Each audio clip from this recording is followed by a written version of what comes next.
Chapter 1208. Mission accomplished. The fourth master was stubborn, which was well known in Siju City. He had been like this since he was young, and no one could change it. Therefore, Qin Shing did not think that even if he had a heart-to-heart talk with the first master of the Chen family, he would be able to persuade his old father. After all, nobody could change the decision made by the fourth master. However, he did not expect that he would be so lucky this time. The first master of the Chen family actually persuaded his father, and the fourth master finally chose to see Qin Shing. How could Qin Shing not be surprised? However, the fourth master choosing to see Qin Shing did not mean that the Qin family and the Chen family could reconcile, so Qin Shing could not be happy too early. Based on his understanding of the fourth master, it would not be so easy. Although the fourth master lived in a villa, it was not so luxurious. On the contrary, it was very simple and clean. There were all kinds of flowers and plants in the yard. Compared with the environment of Siju City, Sanya was more suitable to grow these things. Qin Shing followed the first master of the Chen family and walked in slowly. He said half-jokingly, "Brother Chen, it seems that you are more important in front of the fourth master." The first master of the Chen family smiled bitterly and said, "What do I mean? Maybe the old man wanted to see you long ago, but he just wanted to save face. I am just a way for him to step down." Qin Shing felt that this was a little interesting. He said respectfully, "Brother Chen, you are too polite. But I don't know what the old man will decide. You have to work hard. I hope that our two families can reconcile and we can walk together like before," the first master of the Chen family said sincerely. Qin Shing also said sincerely, "Brother Chen, the relationship between our fathers is different. As long as this matter is over, we can do whatever we want." "That is true." The first master of the Chen family nodded silently. Soon, they walked into the villa. The place where the fourth master lived was very lively. There were all kinds of daily necessities everywhere, and the two cats he used to raise were wandering around. The first master of the Qin family stretched out his hand and said, "My father is waiting for you on the balcony on the second floor. You can go up by yourself. I will not disturb you." Qin Shing smiled and nodded. Then he walked up to the second floor seriously. A black and white cat followed Qin Shing upstairs. After going upstairs, it meowed a few times, as if it was telling its owner that a stranger had come up. Then, it jumped onto a Buddha head placed in the living room on the second floor, looking very natural. Last night, the sea breeze was strong, and in the second half of the night, there was an abnormal rainstorm. Today's weather was exceptionally warm and sunny, and the air was not as stuffy as it used to be. Coupled with the gentle breeze, it was indeed suitable to look at the sea and enjoy the scenery. Compared to the simplicity of the first floor, the second floor was filled with more collectibles, most of which were made up of various stones. This was just a small hobby of the fourth master. Qin Shing slowly walked to the back of the fourth master and greeted him in a low voice, "Fourth master, you finally see me." Master C didn't turn around. He just waved his hand and said, "Sit." There were 2 chairs on the balcony and tea on the table. There were also some fruits and snacks, which were the local specialties of Sanya. After Qin Shing sat down, he said again, "I thought I wouldn't be able to see fourth master in Sanya this time. Thanks to Brother Chen, fourth master is willing to see me." At this time, Qin Shing took a good look at the fourth master and found that this old man, who used to be full of vigor, had become so old now. It had only been 3 years. How could he look like this? Qin Shing was stunned for a moment. The fourth master seemed to notice Qin Shing's gaze and asked in a low voice, "Do you feel that I've aged a lot?" Qin Shing didn't know how to answer this question. It seemed that when people were old, they didn't like others to say that they were old, because along with old age, they were about to die. "Isn't your first uncle old too?" The fourth master chuckled. Qin Shing didn't seem to think so. Maybe when he saw his first uncle, he was already very old, and there was not much change in the past 2 years. Have you come back to see your father? The fourth master frowned and asked. Qin Shing shook his head and said, No, he said that he wouldn't let me see him. Hearing Qin Shing's answer, the fourth master shook his head and smiled bitterly. Why not? If you really want to see him, why can't you see him? We are all companions who grew up together. He won't be so disrespectful. Besides, with the relationship between your first uncle and him, he won't stop you from seeing him. The fourth master's words made Qin Shing fall into deep thought. It seemed that in the beginning, when he just came back, his first uncle had arranged for him to see the old master. Later, when he wanted to see him, he said that the procedure had come to an end and he wouldn't let him see him at this time. When Qin Shing was confused, the fourth master explained slowly, I guess it's because your father doesn't want you to see him. It's to protect you. Or maybe he doesn't want you to see his old look, which is the most unbearable. Qin Shing fell into deep silence, and felt a little regretful at the same time. At this time, he understood. He didn't deny that the fourth master's words were to fool him. It seemed that from the moment he entered the door, the fourth master had taken the initiative, but Qin Shing didn't notice it. He was still too young in front of the fourth master. After all, not everyone was a match for the fourth master. The fourth master's opponents were only the times and time. Or maybe, as a junior, he didn't have the confidence to take the initiative. I know him better than anyone else. Otherwise, how could we have been together for so many years? The fourth master muttered to himself, We are all old. In the blink of an eye, so many years have passed. Flowers will bloom again, but people will never be young again. Yes, people would have the same feeling when they were old. At this time, Qin Shing said, Fourth Master, you and my father have known each other for most of our lives. It's really unnecessary to make things like this. Okay, I know what you want to say. Last night, Big Brother told me what you want to say. You don't have to say these words. The fourth master directly waved his hand to stop him. Qin Shing frowned. The fourth master was really stubborn. He braced himself and said, Fourth master, what do you mean? You guys, do you really think I'm stubborn? Of course, some things are because of my pressure, but some things have long been beyond my ability. Even if I continue to pressure now, your father may not be able to come out easily. Both your father and I realized what we did wrong in the end, the fourth master explained slowly. Qin Shing was shocked, but he obviously didn't understand. Master C said with a smile, I exerted pressure on your father because I wanted to protect more people, including our Chun family. Now, I think we should do what we should do. I won't fight for it. Master C said with a smile. So you agree? The more Qin Shing listened, the more confused he became. The fourth master laughed at himself and said, What can I do if I don't agree? I can't completely fall out with your family, can I? It's not that I can't fight against you, but I'm a little tired of these things. I've lived like a dog for most of my life. I'm old and serious about some things, but I didn't expect to cause trouble for many people and the country. Even if I die, I can't face my parents who have sacrificed so much for the country. Listening to the fourth master's words, Qin Shing felt that the fourth master made such a decision in order to protect the Chun family. He was afraid that the Qin family would fall out with the Chun family. But he felt that it was not the case, and there seemed to be other reasons. Qin Shing, after going back to Beijing, go see your father and tell your first uncle not to make trouble anymore. If the Qin family wants to be safe, don't make trouble anymore. The fourth master chuckled. Qin Shing wanted to say something but stopped on second thought. Fourth master. The fourth master looked at the boundless sea and said, I didn't understand a lot of things until last night, but I don't know if your father has thought it through. Qin Shing felt that it was hard for him to understand what the fourth master said today, and he didn't know whether the fourth master had agreed or not.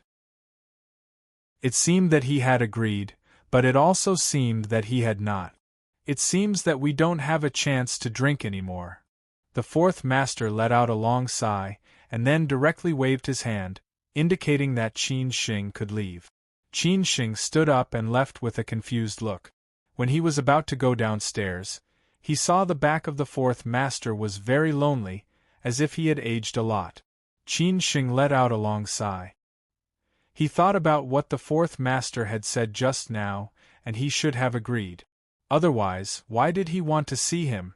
But he didn't quite understand these words. Qin Shing shook his head. It seemed that he had to report to his first uncle and Uncle Gongsun before he could completely understand. But no matter what, he had met the fourth master today, and the task of this trip was considered completed. Chapter 1209. Qin Shing's arrangement. Although this trip was full of twists and turns, the ending was still satisfactory. Fourth Master did not let Qin Shing return empty-handed. The grudge between Fourth Master and the Chun family also came to an end. However, it was probably impossible for Fourth Master and Qin Chang'an to go back to their previous relationship, because no matter whether it was Fourth Master or Qin Chang'an, their faces were more important than anything else. However, the juniors would not stop contacting each other because of their father's affairs. After all, the seniors' affairs were the seniors' affairs, and the juniors' affairs were the juniors' affairs. However, Qin Shing did not understand a lot of what Master C had said. It was not that what he had said was too profound, but the other meanings in his words were hard to fathom. After Qin Shing went downstairs, the oldest brother of the Chun family was smoking and waiting for him in the living room. He did not know how Qin Shing and the old master would talk. He did not want the two families to stop contacting each other, but the final decision was still in the hands of the old master. The old master's authority was not something they could challenge. However, he could not hear what they were talking about, so he could only smoke and wait here. When he saw Qin Shing go downstairs, the oldest brother of the Chun family walked over quickly and asked, "Qin Shing, how was it?" Qin Shing could see that the oldest brother of the Chen family cared about him very much. He said sincerely, "Brother Chen, thank you. I owe you one." Hearing Qin Shing's words, the oldest brother of the Chen family guessed the result. It seemed that Qin Shing and the old master had a good talk. Even if they did not reconcile, it should be close. After calming down, the oldest brother of the Chen family asked, "When are you leaving?" Qin Shing thought about it. This matter was over, and he would not waste time in Sanya. After seeing Master C, I have nothing to do in Sanya. I will leave in the afternoon, Qin Shing said honestly. The oldest brother of the Chen family said with pity, "It seems that I can only go back to Beijing to drink with you. Brother Chen, we have many opportunities. In the future, you can call me at any time. At that time, you have to come to my wedding," Qin Shing said with a smile. The oldest brother of the Chen family laughed and said, "Of course." Qin Shing said sensibly, "Then I will leave first. I will not disturb you." The oldest brother of the Chen family looked upstairs and said, "I will go to see the old master first. I will not see you off." Both parties smiled and nodded at each other before parting ways. The oldest son of the Chen family slowly went upstairs and saw that the old man was still sitting on the balcony, looking at the sea. He really didn't know why the old man liked the sea so much. Most of the year, he was either in Beijing or Sanya. Just like how Qin Shing saw the old master before he left, the old master, who was completely relieved, looked very old and lonely. The sea breeze blew the white screen window behind him, dancing in the wind. However, the old master did not move at all. He did not even hear his son approaching. Nobody knew what he was thinking. "Dad, are you okay?" Chen family's eldest son asked worriedly. Master 4 asked in a low voice. Qin Shing left. Let's go." The fourth master ordered again, "If you have nothing else to do, go back to Beijing. You don't have to stay here with me. What can happen to me?" "Then you're not going back?" Chen family's eldest brother frowned. Fourth master shook his head and said, "I'll stay here for a while." The eldest brother of the Chen family did not know how to persuade him, so he changed the topic and asked, "Then what you and Qin Shing talked about just now, that's it then? I'm tired." Fourth Master directly cut off his son's inquiry and waved his hand, gesturing for him to leave. The eldest of the Chen clan sighed and slowly left. After Qin Shing arrived, he got in the car and went back to the villa where he lived. In the car, Chen Beiwang asked, "Young master, how was it?" "Back to Shanghai," Qin Shing said calmly. His meaning could not be more obvious. Chen Beiwang's face showed a long-lost smile. It seemed that he had a good chat with Master Fu. In the evening, Qin Shing left Sanya with Chang Baji and the others and returned to Shanghai. Although the trip to Sanya this time was not as smooth as the trip to Qinhuangdao, when Qin Shing thought that it should be a protracted war, it suddenly ended with a twist, which was beyond Qin Shing's expectation. However, in the end, he solved the problem of Master Fu. Although he still had some doubts, Qin Shing was satisfied in his heart. As for how things would develop later, Qin Shing could not predict it. Why did he go back to Shanghai instead of Beijing? Because Qin Shing knew that after he returned to Beijing this time, it would be difficult for him to come out in a short time. Lin Su was now in Shanghai with Yuan Yuan. If he did not come back for a long time, Lin Su and Yuan Yuan would be sad. Lin Su was more reasonable and could understand Qin Shing. But after all, Yuan Yuan was still very young. How could Qin Shing, who loved his daughter so much, stand it when she cried and looked for her father? Therefore, Qin Shing had to go back to Shanghai to solve this problem first. This time, Qin Shing did not forget to inform Lin Su in advance that he would return to Shanghai at night. Lin Su thought that Qin Shing would come back after a while. After all, when Qin Shing left, he told her that he might stay in Sanya for a few more days. However, Lin Su did not think much about it. It would be better if Qin Shing could come back earlier. Qin Shing went home immediately. Lin Su personally cooked dinner for Qin Shing today. Yuan Yuan had been waiting for her father in the yard, followed by two little attendants who had been fed by her. Of course, they were the two kittens that Qin Shing had given her. "Daddy." Before the car stopped, Yuan Yuan ran over. After Qin Shing got out of the car, he could not wait to hold his daughter in his arms. Qin Shing touched Yuan Yuan's face dotingly and said, "My little baby, did you miss me?" Yuan Yuan smiled very happily and said, "Yes." Qin Shing continued to ask, "Did you listen to me?" Yuan Yuan nodded and said, "Yes." Qin Shing happily held Yuan Yuan high and said, "My baby is so obedient." To be honest, Qin Shing really did not want to be separated from his daughter now. He just wanted to protect his daughter to grow up safely. But how could things be so easy? Although some things had been acquiesced, Qin Shing still could not be too unscrupulous. Yuan Yuan ran to the kitchen with her father and found her mother. Qin Shing hugged Lin Su from behind and deeply breathed the fragrance of Lin Su's hair. "Why did you think of cooking today?"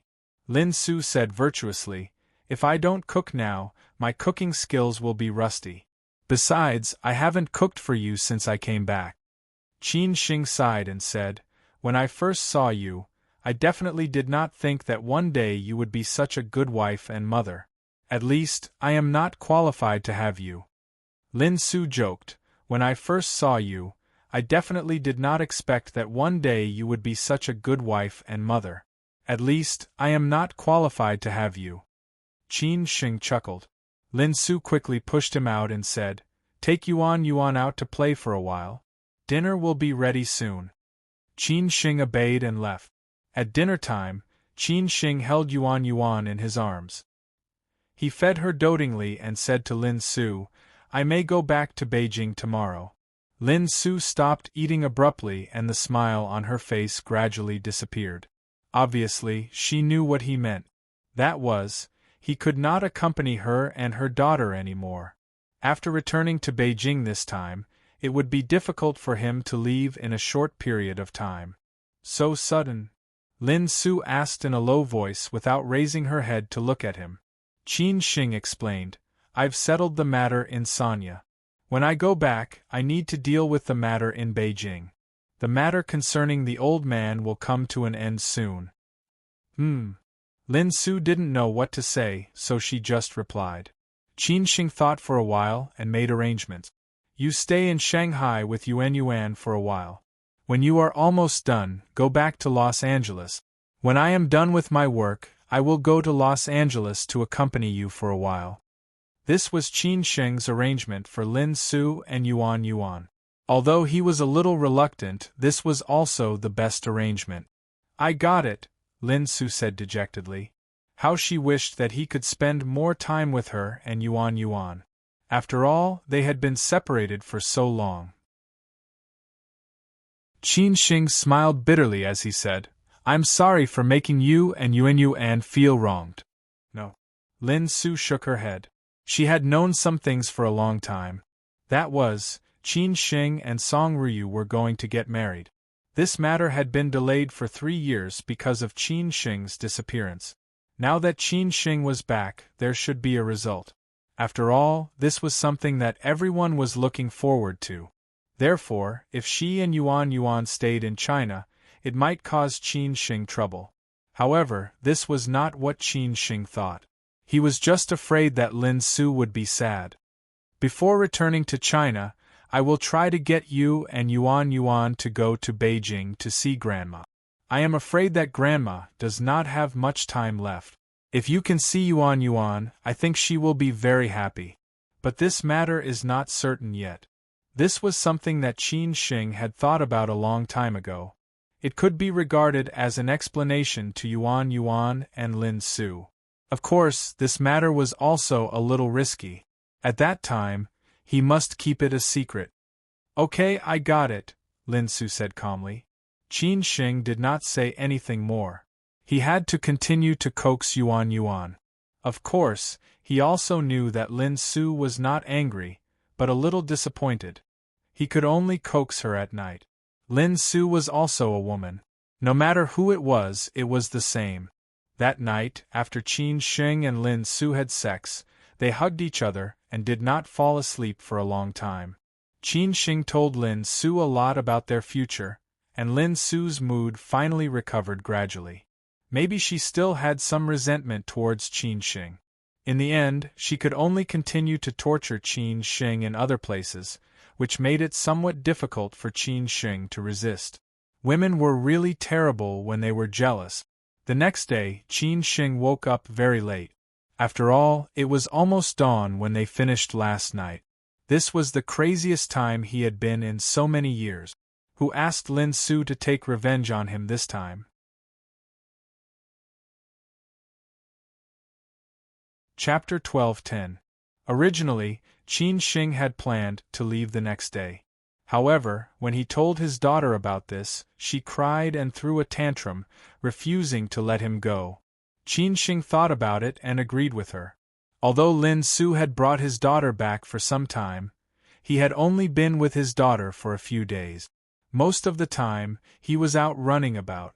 Now that he was going back to Beijing and wouldn't be back for a while, he had to ask Lin Su to bring her daughter back to Los Angeles first. How could he bear to do that? As a result, Qin Sheng could only postpone his return to Beijing for 1 day and spend time with his daughter today. Parks, shopping malls, amusement parks.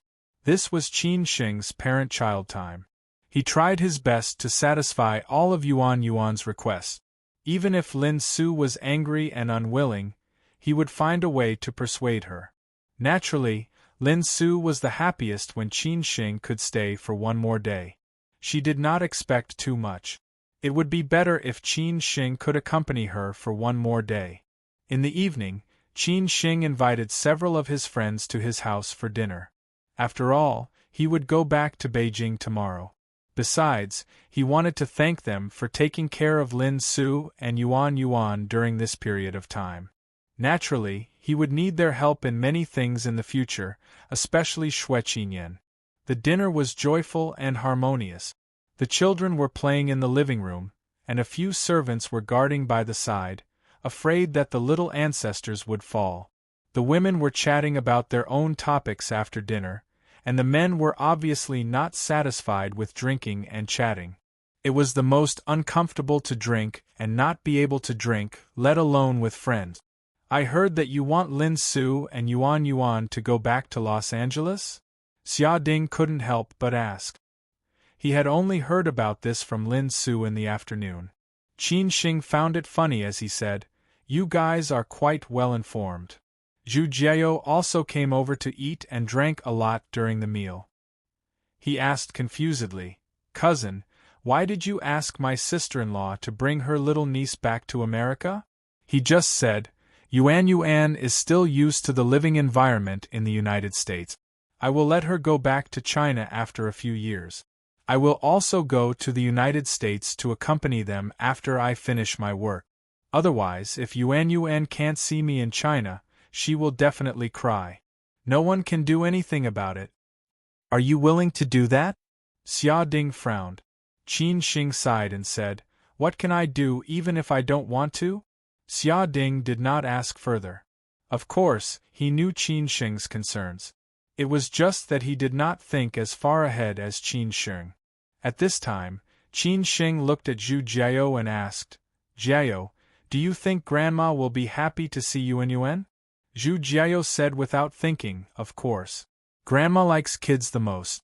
Besides, who doesn't like our Yuan Yuan?" "Qin she will be," Qin said.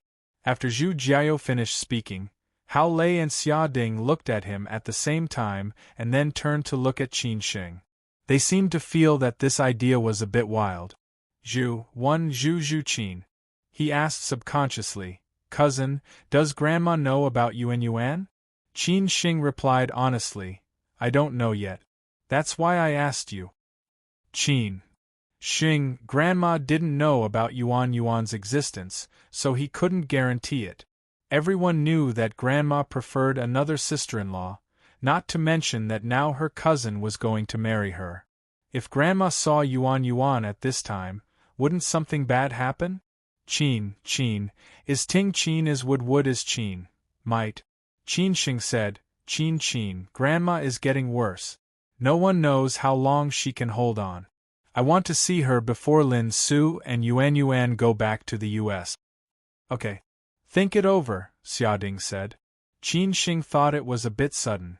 He would test his grandma's reaction when he went back to Beijing and then make a decision. Qin Shing also thought that if his grandmother met Lin Su and Yuan Yuan, it would mean that she recognized Yuan Yuan's identity. In the future, Yuan Yuan would be a member of this big family. At 10 o'clock, Qin Shing saw off all his friends. Xue Qinyan was angry that Qin Shing sent Lin Su and Yuan Yuan back to the U.S. She did not say goodbye to Qin Shing when she left, which made Qin Shing feel a headache. Sister Qinyan was always on Lin Su and Yuan Yuan's side. He and Sister Qinyan were enemies. After they left, Qin Shing told Lin Su that he was going out to meet his friends and would be back soon. Lin Su did not ask anything and Qin Shing went out. There were many bars near Middle Huaihai Road, which was very lively at night. It seemed that the bars in Shanghai liked to hide in the old city here. For example, there were bars everywhere near Hengshan Road. Although it was autumn, Shanghai was not so cold, so there were many young people who came out to play at night. At this moment, Qing was sitting outside a jazz bar. She sat in the corner and waited for Qin Shing quietly. She was very happy when she heard that Qin Shing was back. Apart from music, Qin Shing and Uncle Jiang were the only things in her world. There were more young people and foreigners here. How could they not talk to a beauty like Qing? However, Jiang Xianbang had sent 2 bodyguards to protect Qing. Whenever someone approached her, they would be politely rejected. In the end, no one dared to talk to her. In less than 10 minutes, a Mercedes-Benz Maybach stopped on the side of the road. Qin Shing slowly got out of the car and saw Qing from a distance. At this time, Qing also stood up and waved at Qin Shing with a smile. Behind Qin Shing were Chang Baji and the 2 bodyguards of the Qin family. Such an appearance naturally shocked those who had bad intentions. Anyone could guess that Qin Shing's identity was not simple. Qin Sheng sat next to Qing naturally, and Qing also naturally held his arm. In this way, everyone was very clear about their identity. Why did you suddenly come back? Qing asked in a low voice. Qin Sheng did not say that he came back yesterday. He deliberately coaxed Qing and said, I missed you, so I came back. A man's mouth was a liar. But no matter who said this, women would like whatever the person she liked said. It was the same for Qing. She could not hide her happiness and said, Yes, I missed you too. But I'm going back to Beijing tomorrow. I have some things to deal with at home. I can't accompany you in Shanghai, Qin Sheng said with some embarrassment. Hearing this, Qing was a little disappointed, but soon she was understanding and said, It's okay. You can go back to work first. When you are not busy, you can accompany me. Qin Sheng felt a little guilty.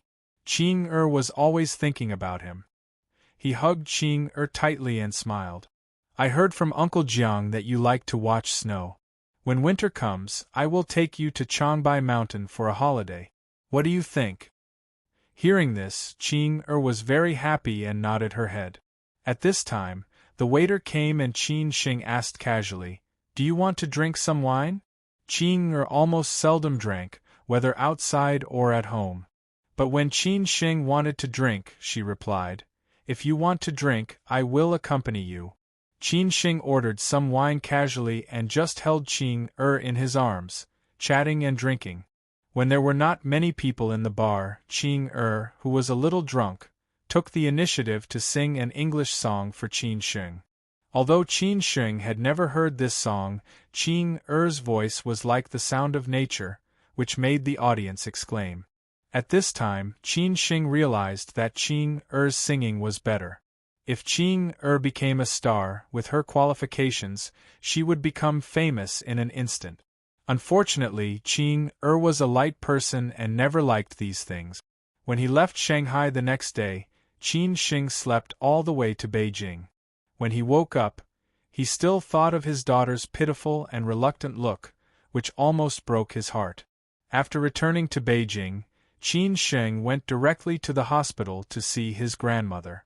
This was what he had promised his sister yesterday. This time, he had been away for a long time and did not find time to see his grandmother. His grandmother had nagged him several times and even called him once. When Qin Sheng arrived at the hospital, he was a little surprised that not only his sister was in the ward, but also his small aunt, uncle-in-law, and aunt. The atmosphere was a little depressing. Before Qin Sheng could say hello to the elders, he was directly pulled into the corridor by his sister. He subconsciously guessed something, so he asked directly, Sister, is Grandma's body? Qin Ran's eyes were a little red. Obviously, she had cried secretly. She tried to be calm and said, Qin Sheng, the doctor said Grandma's body may not last long, at most until the end of the year, so, although a lot of things had been expected, it was a little hard for Qin Sheng to accept the sudden news.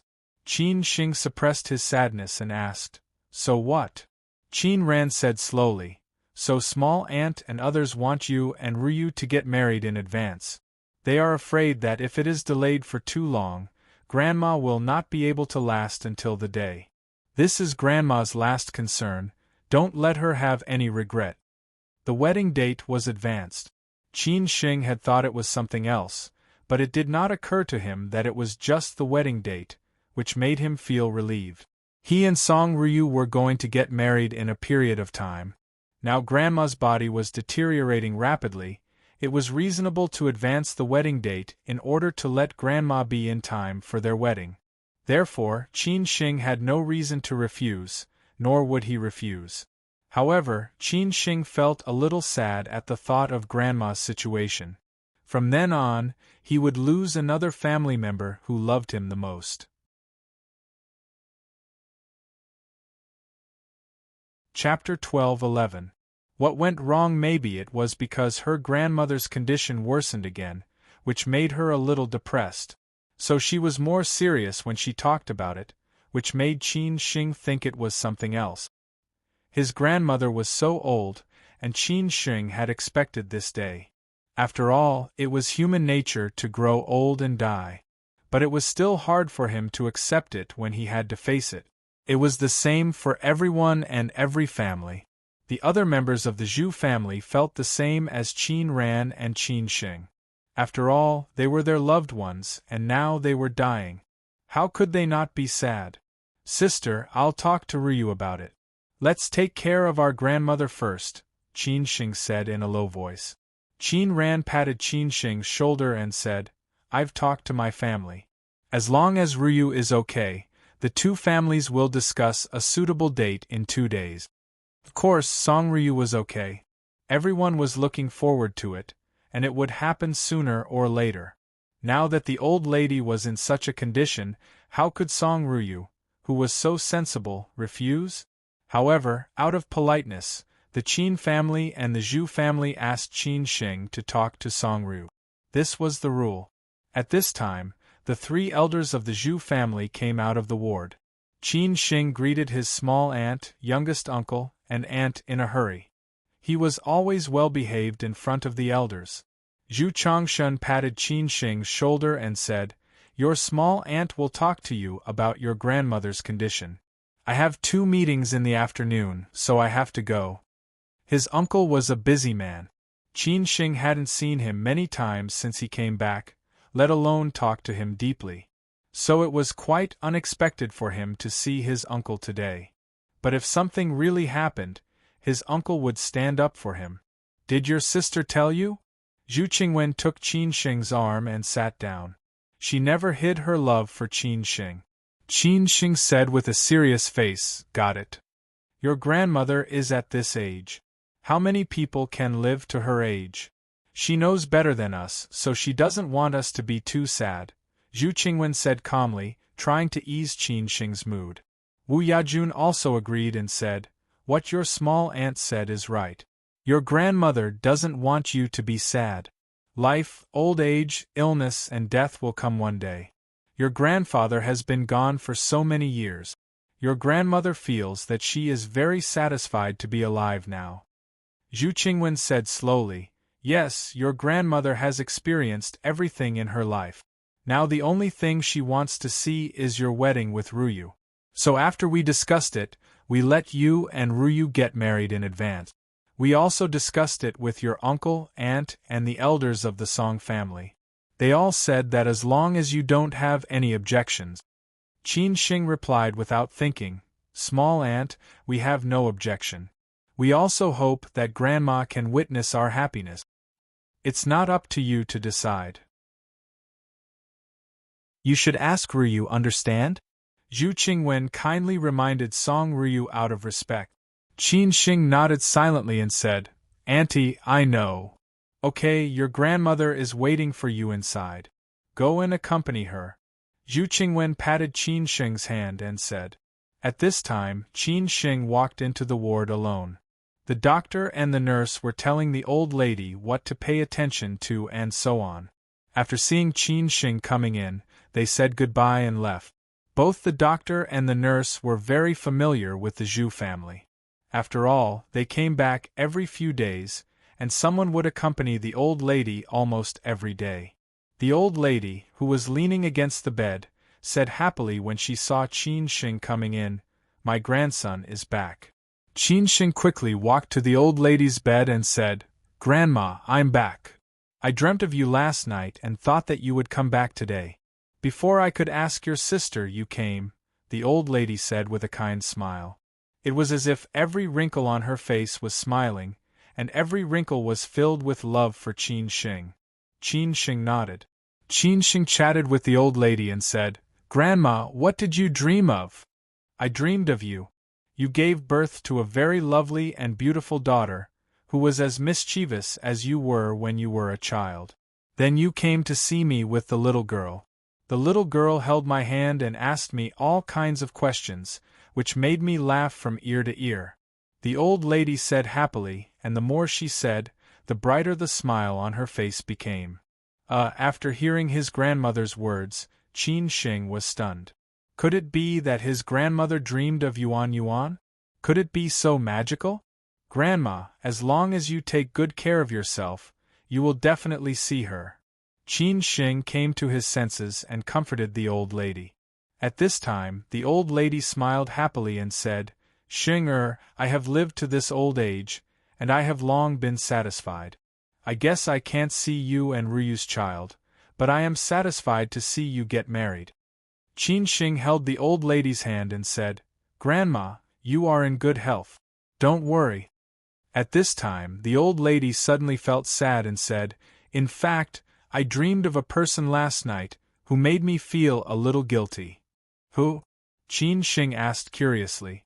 The old lady let out a long sigh and said, Lin Su, I feel sorry for her. I don't know how she is now, and I don't know if you still have contact with her. Qin Shing did not know what his grandmother meant. Did she really dream of Lin Su, or did she want to know if he still had contact with Lin Su? However, Qin Shing still said honestly, Grandma, we still have contact. I saw her when I went to Shanghai. Later, she went abroad and got married abroad. She gave birth to a very beautiful little girl. It seems that she will come to Beijing for business in a few days, and then go back to the United States from Beijing. Grandma, if you want to see her, I can ask her if she has time. Still in contact with her? The old lady was a little worried and said, I don't know if she has time. If she really has time, I want to say sorry to her in person. Qin Shing said quickly, Grandma, these things have nothing to do with you. They are all things between us young people.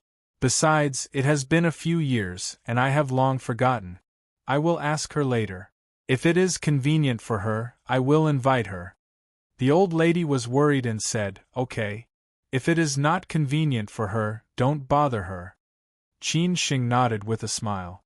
It did not occur to him that his grandmother would dream of Lin Su. Could it be that the little girl in his grandmother's dream was really Yuan Yuan? Could it be that this was God's will? Qin Shing had heard from his grandfather before that some things were really mysterious and could not be explained by science at all. For example, his grandmother had suddenly dreamed of Lin Su and Yuan Yuan, and just when Qin Shing wanted to bring Lin Su and Yuan Yuan to meet his grandmother, suddenly, Qin Shing was a little absent-minded. Could it be that his grandmother was really going to die? When he left the hospital, Qin Shing was still thinking about this matter. It seemed that this was the only explanation. Otherwise, how could his grandmother suddenly dream of Lin Su and Yuan Yuan? Now Qin Shing had no doubt that the person in his grandmother's dream was definitely Yuan Yuan. Maybe the mystery would only be revealed on the day when his grandmother saw Yuan Yuan. When Qin Shing returned to the West Mountain Villa, his first uncle and Uncle Gongsun were waiting for him to report the result of this trip to Sanya. On the lawn outside, Qin Shing, Qin Chongxing, and Gongsun sat under the parasol. They seemed to be very relaxed, but in fact, everyone was worried. Qin Shing had already repeated all the things that he had talked about with Master Si, which made Qin Chongxing and Gongsun fall into deep thought. First uncle, does my father really not want to see me? Qin Shing asked this question first. Qin Chongxing looked at Gongsun. It seemed that this matter could not be hidden anymore. Young master, it's not that Master Qin doesn't want to see you, but we have to keep a low profile during this critical period. Gongsun chose to continue hiding it. Obviously, Qin Shing did not believe it. He looked at Qin Chongxing and said, First uncle, if he really doesn't want to see me, I won't go to see him. But don't hide it from me. Qin Chongxing let out a long sigh and said, Qin Shing, don't blame your father. He still wants to see you in the future. Otherwise, it's meaningless to see him now. I'm his biological son. I haven't seen him for 3 years. He doesn't miss me, but I miss him. Qin Shing snorted. Qin Chongxing had no choice but to say, You're right. That's why I tried to persuade him at that time. But he was stubborn, so I couldn't do anything about it. If you want to see him, you can see him at any time. But if he doesn't want to see you, it's useless for you to see him. This was the truth. Qin Sheng was not sure whether the old man was willing to see him or not. He just wanted to try later. At this time, Qin Sheng changed the topic and said, "First, Uncle Gongsun, let's talk about what Master C meant. What do you think?" This was what Qin Sheng had not figured out since he left Sanya. Qin Chongqing looked at Gongsun and said, "Gongsun, what do you think? These years, you have been in contact with Lao Si more often." Gongsun said thoughtfully, "I think something is wrong. According to what Master C said, even if he reconciled with the Qin family, even if he didn't put pressure on Master Qin's ending would not be what we expected." At this time, Qin Chongqing echoed, "I also think something is wrong. Could it be that we miscalculated?" The atmosphere suddenly became tense, which made Qin Sheng feel that something was wrong.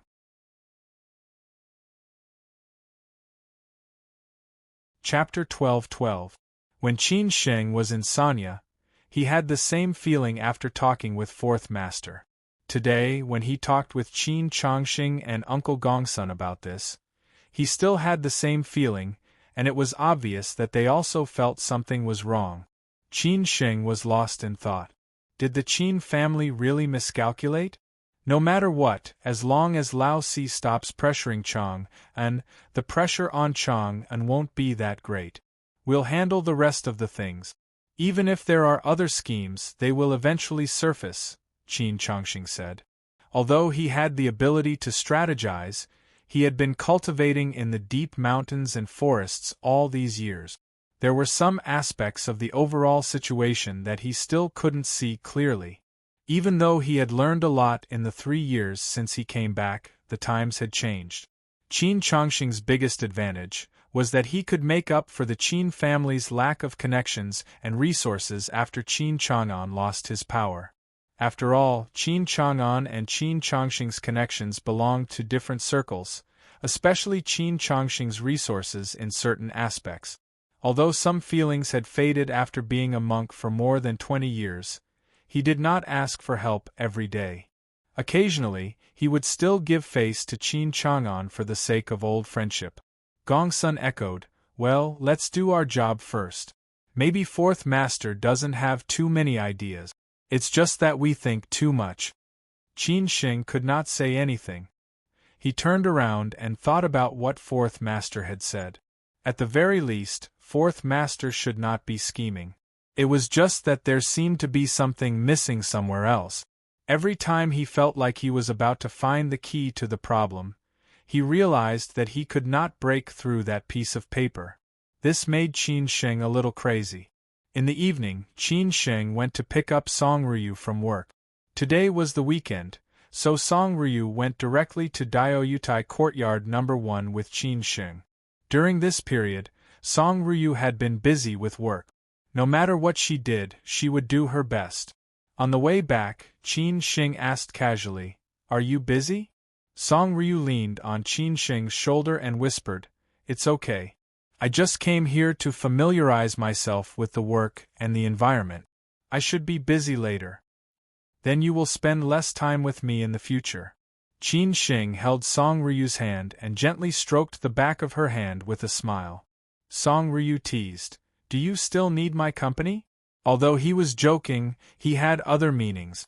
Although Song Ryu had acquiesced in those things, every woman would be jealous. However, since she had acquiesced, Song Ryu would not really care about it, nor would she always bring these things up to the table. She was very smart and knew what to do.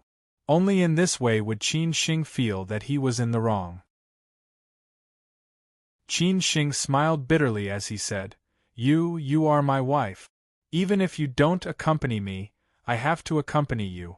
However, when you are busy in the future, it seems that we will have to be a weekend couple. Don't you men like freedom? Isn't that great?" Song Ryu said softly. Qin Sheng did not dare to nod. He had no choice but to say, "I'm not. I can't wait to be with you every day. Anyway, when I miss you, I'll go to you." Song Ryu didn't say anything. Although she might be busy with work, she was qualified to decline many useless social engagements. That was because she didn't need to waste time on such things. All she needed to do was to do her job well. "What's for dinner? You must be hungry," Qin Xing asked with a smile. Song Ryu had never been like other women who always shouted that they wanted to lose weight. Her life, diet, exercise, and rest were very regular. She ate when it was time to eat, slept when it was time to sleep, exercised when it was time to exercise, worked when it was time to work, and read books or occasionally watched movies or went shopping in her spare time. Such a woman seemed a little unreal. Song Ryu thought for a moment and said, "Crayfish?" Upon hearing this answer, Qin Xing immediately agreed. "Ha ha ha, I think it's okay. I haven't eaten crayfish for a long time. Let's go to Hu Xiaolong. Crayfish that don't peel their own shells have no soul." Song Ryu pursed her lips and smiled. Although Hu Xiaolong was relatively famous and the crayfish were all peeled, Song Ryu still liked to peel them herself. Qin Xing said happily, "It seems that you have a place to recommend." "Follow me," Song Ryu said with a smile. Half an hour later, Song Ryu took Qin Xing to a crayfish restaurant not far from Gui Street. She said that it was opened by a friend of hers who liked to eat crayfish. This friend had eaten crayfish all over the country and finally opened this crayfish restaurant by combining the different characteristics of different places. The crayfish restaurant was located in a courtyard in an alley. It was not a special place, but the taste was good. Therefore, there were many customers in the evening. Song Ryu had already informed her friend. Otherwise, they would definitely have to wait in line to come here at this time. After they arrived, they went straight in. When Song Ryu's friend saw them, she greeted them politely and teased them with a smile. "This is the first time that Ryu has brought a man here. Why don't you introduce him to me?" "My husband, Qin Xing," Song Ryu took the initiative to say. This introduction could be said to be simple and direct. Her friend was just an ordinary friend, not a person in the circle, so she didn't know her identity. Upon hearing this, the handsome boss was surprised and said, "Bro, I really envy you. How did you get my goddess?" Qin Xing deliberately joked, "She chased me." The boss was stunned by Song Ryu's words. However, Song Ryu gently pinched his waist like a tigress. Qin Xing immediately showed his teeth in an exaggerated manner. The boss did not say anything more. He randomly arranged a table for Qin Xing and Song Ryu. He also knew that this goddess did not like to be disturbed, so he did not come again during this period. Song Ryu ordered 3 lobsters, 1 ordinary spicy, 1 with garlic, and 1 with egg yolk, which was her favorite. After the 3 lobsters were served, Qin Xing put on his gloves and began to eat. He could not help but praise, "The taste is really good." Song Ryu also ate slowly, and occasionally peeled the lobsters for Qin Xing. Qin Xing casually asked, "There is something I have to discuss with you." Song Ryu looked up and asked, "About Grandma?" Qin Xing whispered, "You already know? My parents called me and told me. I went to the hospital to see Grandma 2 days ago," Song Ryu answered truthfully. Qin Xing asked, "What do you think about bringing forward the date of our wedding?" Song Ryu sighed and said, "I don't know how long Grandma can hold on. Her biggest hope is to witness our wedding, so I have no problem with bringing forward the date of our wedding. I also asked my parents, uncle, aunt, and small aunt to discuss it. I think it will be at the end of next month at the earliest." Qin Xing nodded silently and said, "It seems that we have to hurry up and prepare for some things. For example, we should inform our friends in advance." In fact, Qin Xing knew that Song Ryu would not have any problem with it, but he took the initiative to ask Song Ryu, which showed his respect for her. Song Ryu also nodded silently. Their wedding was different from other weddings. There would be more VIPs attending the wedding, so it was not a small matter to inform their friends, because they had to submit the list to the elders for approval. As for other things, Qin Xing and Song Ryu did not need to worry about them, because so many people would take care of it for them. They only needed to go through the procedures. In the evening, Qin Sheng would stay in Diaoyutai Courtyard No. 1. He would stay here whenever he came back. After all, this was his and Song Ryu's home. The next day, Qin Sheng accompanied Song Ryu to visit Old Master Song. Compared with the old lady, Old Master Song's body was still healthy.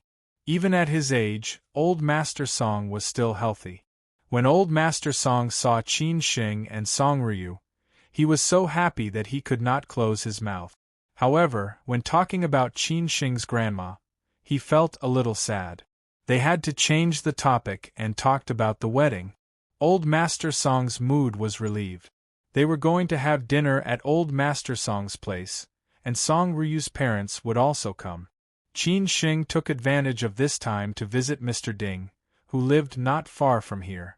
He had not seen Mr. Ding for a long time, so it was a good time to meet and talk about the company.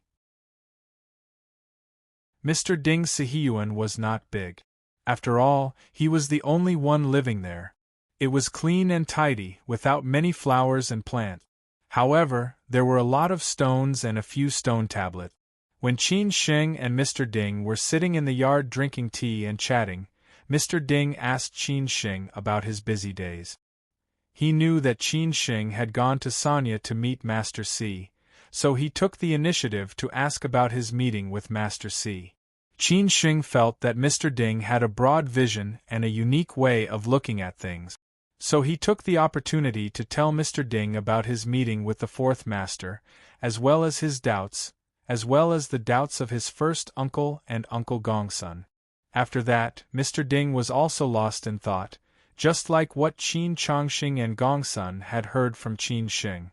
Time passed unconsciously. Qin Sheng was also a little anxious. About 20 minutes had passed. Mr. Ding suddenly said, "I see." Qin Sheng immediately asked excitedly, "Mr. Ding, what on earth is going on?" However, Mr. Ding was a little relieved and a little dull. He sat down on the chair and said blankly, he knew this would happen. Qin Sheng was confused. He did not know what was going on with Mr. Ding. Mr. Ding said bluntly, "I'm not sure. You go to see your father tomorrow. Maybe you will know what is going on."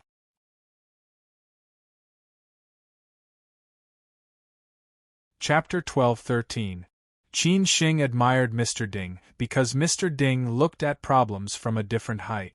Just like in those days, he did not only look at the development of the Chang'an system from the standpoint of the Chang'an system. Instead, he focused on the process of history and the development of the times to formulate the development of the Chang'an system. As Mr. Ding always said, the development of a person or a family or a company could not be achieved only by the efforts of a few people. The fate of more countries and the process of history were closely related. Just like the saying that everyone was familiar with, when the wind blew, even a pig could fly. This was also what the old professor had said. The foundation of economics was political economy. Moreover, Mr. Ding used to be in the system, and he had always been close to the big shots in the system. Those peers who were high-spirited with him in the past were now high-ranking officials of the frontier provinces, and they were also policymakers and executors. Policy was the most important thing. Any policy could affect the fate of thousands of people and enterprises. No matter which company it was, it needed to pay close attention to the trend of the policy. And Mr. Ding knew this better. Therefore, Mr. Ding could understand more practical and far-reaching things. Unlike many people who had resources and connections, even if they got the news, they could not see more long-term things. This was also the reason why Qin Sheng came to Mr. Ding. Now, Mr. Ding really saw things that others could not see. However, Mr. Ding seemed to be unwilling to talk about these things, which made Qin Sheng a little confused. Qin Sheng frowned and said, "Uncle Ding, you'd better speak frankly." Especially when Mr. Ding said that he had already known this result, Qin Sheng could not help but feel a little worried. Mr. Ding was a little hesitant. He was afraid that something would hit Qin Sheng. It was like you had worked hard for something for a long time and finally found that you could do nothing about it. and the person involved had already known the result and accepted it calmly. Seeing that Mr. Ding wanted to say something but stopped on second thought, Qin Shing continued to ask, "Uncle Ding, just say it. No matter what it is, I can accept it." Mr. Ding let out a long sigh and said, "In this case, I will say it. As for whether it is true or not, you may know after you meet him." Qin Shing nodded silently. He was also mentally prepared. Mr. Ding poured a cup of tea for Qin Shing, picked up a piece of fruit, and said while eating, "I mean, your father has seen through everything long ago. It should be after the accident in Chang'an. He struggled for a long time and figured out the mystery behind it. Then he took the initiative to give up the control and let the Qin family get out of it unscathed. In the end, he sacrificed himself.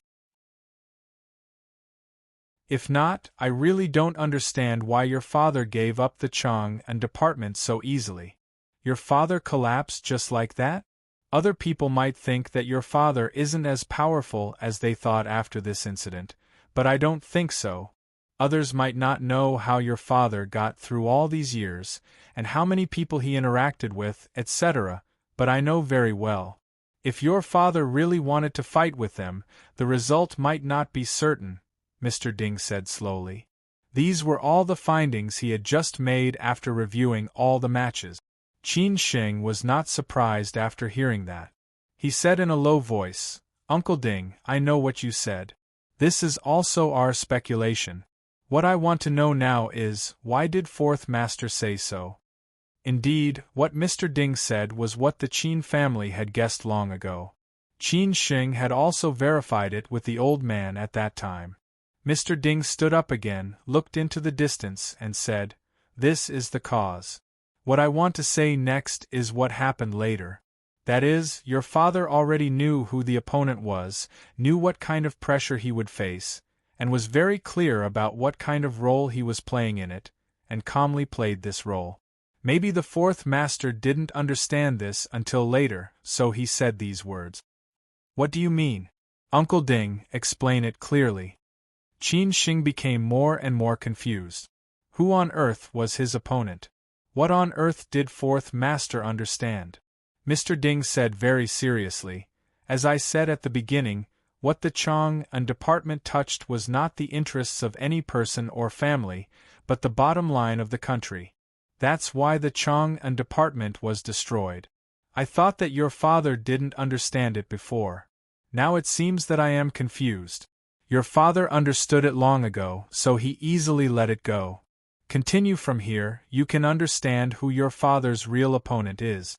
So he didn't have the strength to fight back, so he calmly let it go. Do you know that killing a chicken to warn the monkey? Your father is the monkey, and he is willing to be the monkey.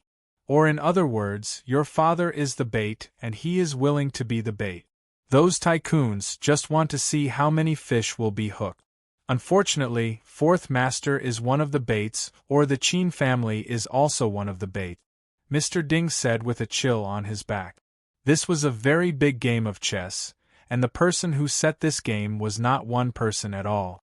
It could be said that Qin Chang'an was also one of the chess players, and he was one of the chess pieces.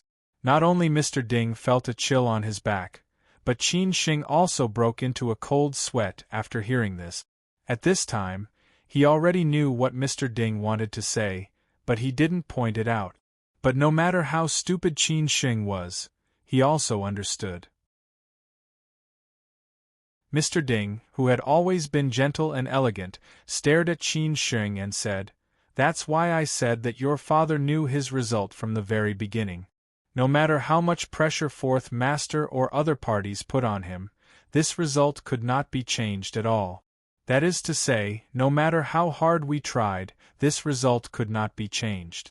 Now, do you understand what I mean?" How could Qin Shing not understand at this time? He suddenly thought of what the old man said to him when he went to see the old man for the first time. It seemed that the old man had been very clear at that time, and more clearly, he knew that it was impossible for Qin Shing to not make trouble, so he didn't try to persuade him. Qin Shing said with some relief, "I understand, Uncle Ding. Mr. Ding patted Qin Shing's shoulder and comforted him. Maybe I guessed wrong. When you see him, you will know the truth. Okay. Qin Shing nodded silently. So he didn't disturb Mr. Ding anymore, and quietly left Mr. Ding's Sihiyuan. After leaving Mr. Ding's Sihiyuan, Qin Shing called his eldest uncle, Qin Changxing. He directly told his eldest uncle that he wanted to see the old man tomorrow morning and see if he could find a way to arrange it. However, he didn't tell him what he talked about with Mr. Ding. Qin Changxing didn't think much of it. He thought that Qin Shing just wanted to see his father. After all, they didn't allow him to see his father before. In the evening, Qin Shing accompanied the old master and Song Ryu's parents to have dinner in the Song family's Sihiyuan. Except for them, there was no one else. It seemed that Song Hushing no longer interfered in the affairs between Qin Shing and Song Ryu. Besides, he was also busy with his official career. Qin Shing had gradually adapted to his role in the Song family. At least in the eyes of the Song family, they were still in love with each other. After all, the Song family knew Song Ryu well. She was a girl who seldom expressed her feelings. They could only see it in specific things. For example, when they were having dinner, Song Ryu kept putting food into Qin Shing's bowl, which were also Qin Shing's favorite food. During dinner, they talked about marriage. Song Ryu's parents told them not to worry about anything and to do whatever they needed to do. They said that they would inform them in advance when they needed to do something. Although marriage sounded like a very important thing, and there might be a lot of complicated things, for a family like theirs, Qin Shing and Song Ryu didn't need to worry too much. After dinner, Qin Shing and Song Ryu saw their parents off and went back to the number 1 courtyard in Daoi. On the way back, Song Ryu told Qin Shing that she had informed him in advance that her teacher wanted to meet Qin Shing. The specific time had been set, which was around the next weekend. She asked Qin Shing to be prepared in advance. Qin Shing was already prepared. After all, it would happen sooner or later. Song Ryu's teacher wanted to meet him because he wanted to know more about him and check on Song Ryu's background. There would be no other reason. Qin Shing admired Song Ryu very much. She was a big shot that he had to look up to. He was looking forward to the meeting. Maybe he could learn more from her. After all, she was a big shot who had reached the top of the pyramid. If it had been in the past, Qin Shing might have been very nervous to meet such a big shot. But now, he had been used to such big shots, so he was very calm. Your teacher wants to meet me. How dare I refuse? Shall we go together? Qin Shing said half-jokingly. Song Ryu said lightly, he wants to meet you alone. I won't go. He will send a car to pick you up. This news surprised Qin Shing. He had thought that Song Ryu would go with him, but he didn't expect that she would only see him. Was there a deeper meaning? Maybe he was thinking too much. If Song Ryu went with him, she might not be able to ask him some questions. Anyway, he would be familiar with her sooner or later. It was okay to meet her alone now. Lying on the bed at night, Qin Shing was still thinking about what Mr. Ding had said today. It seemed to have opened his eyes again, letting Qin Shing see clearly the truth behind the fog, and more aware of what he should do in the future. Although it was such a simple thing, Qin Shing connected many things together, and the more he thought about it, the more thorough he became. He understood and was afraid. But he was glad that at least he would take fewer detours in the future. Seeing Qin Shing in a daze, Song Ryu frowned and asked, "What are you thinking about?" Qin Shing came to his senses and said, "Nothing. I'm going to meet the old man tomorrow. I'm thinking about what to talk to him about." "You want to meet Uncle Qin?" Song Ryu asked in surprise. Qin Shing nodded slightly. Song Ryu thought for a moment and said, "Do you need me to go with you?" Song Ryu hadn't seen her future father-in-law for a long time. The last time they met was a few years ago. At least, they hadn't seen each other since she confirmed her relationship with Qin Shing. Qin Shing thought about it and said, "No, I'll see you next time." Since Qin Shing said so, Song Ryu didn't say anything more. Nothing happened that night. The next day, Qin Sheng went out after breakfast.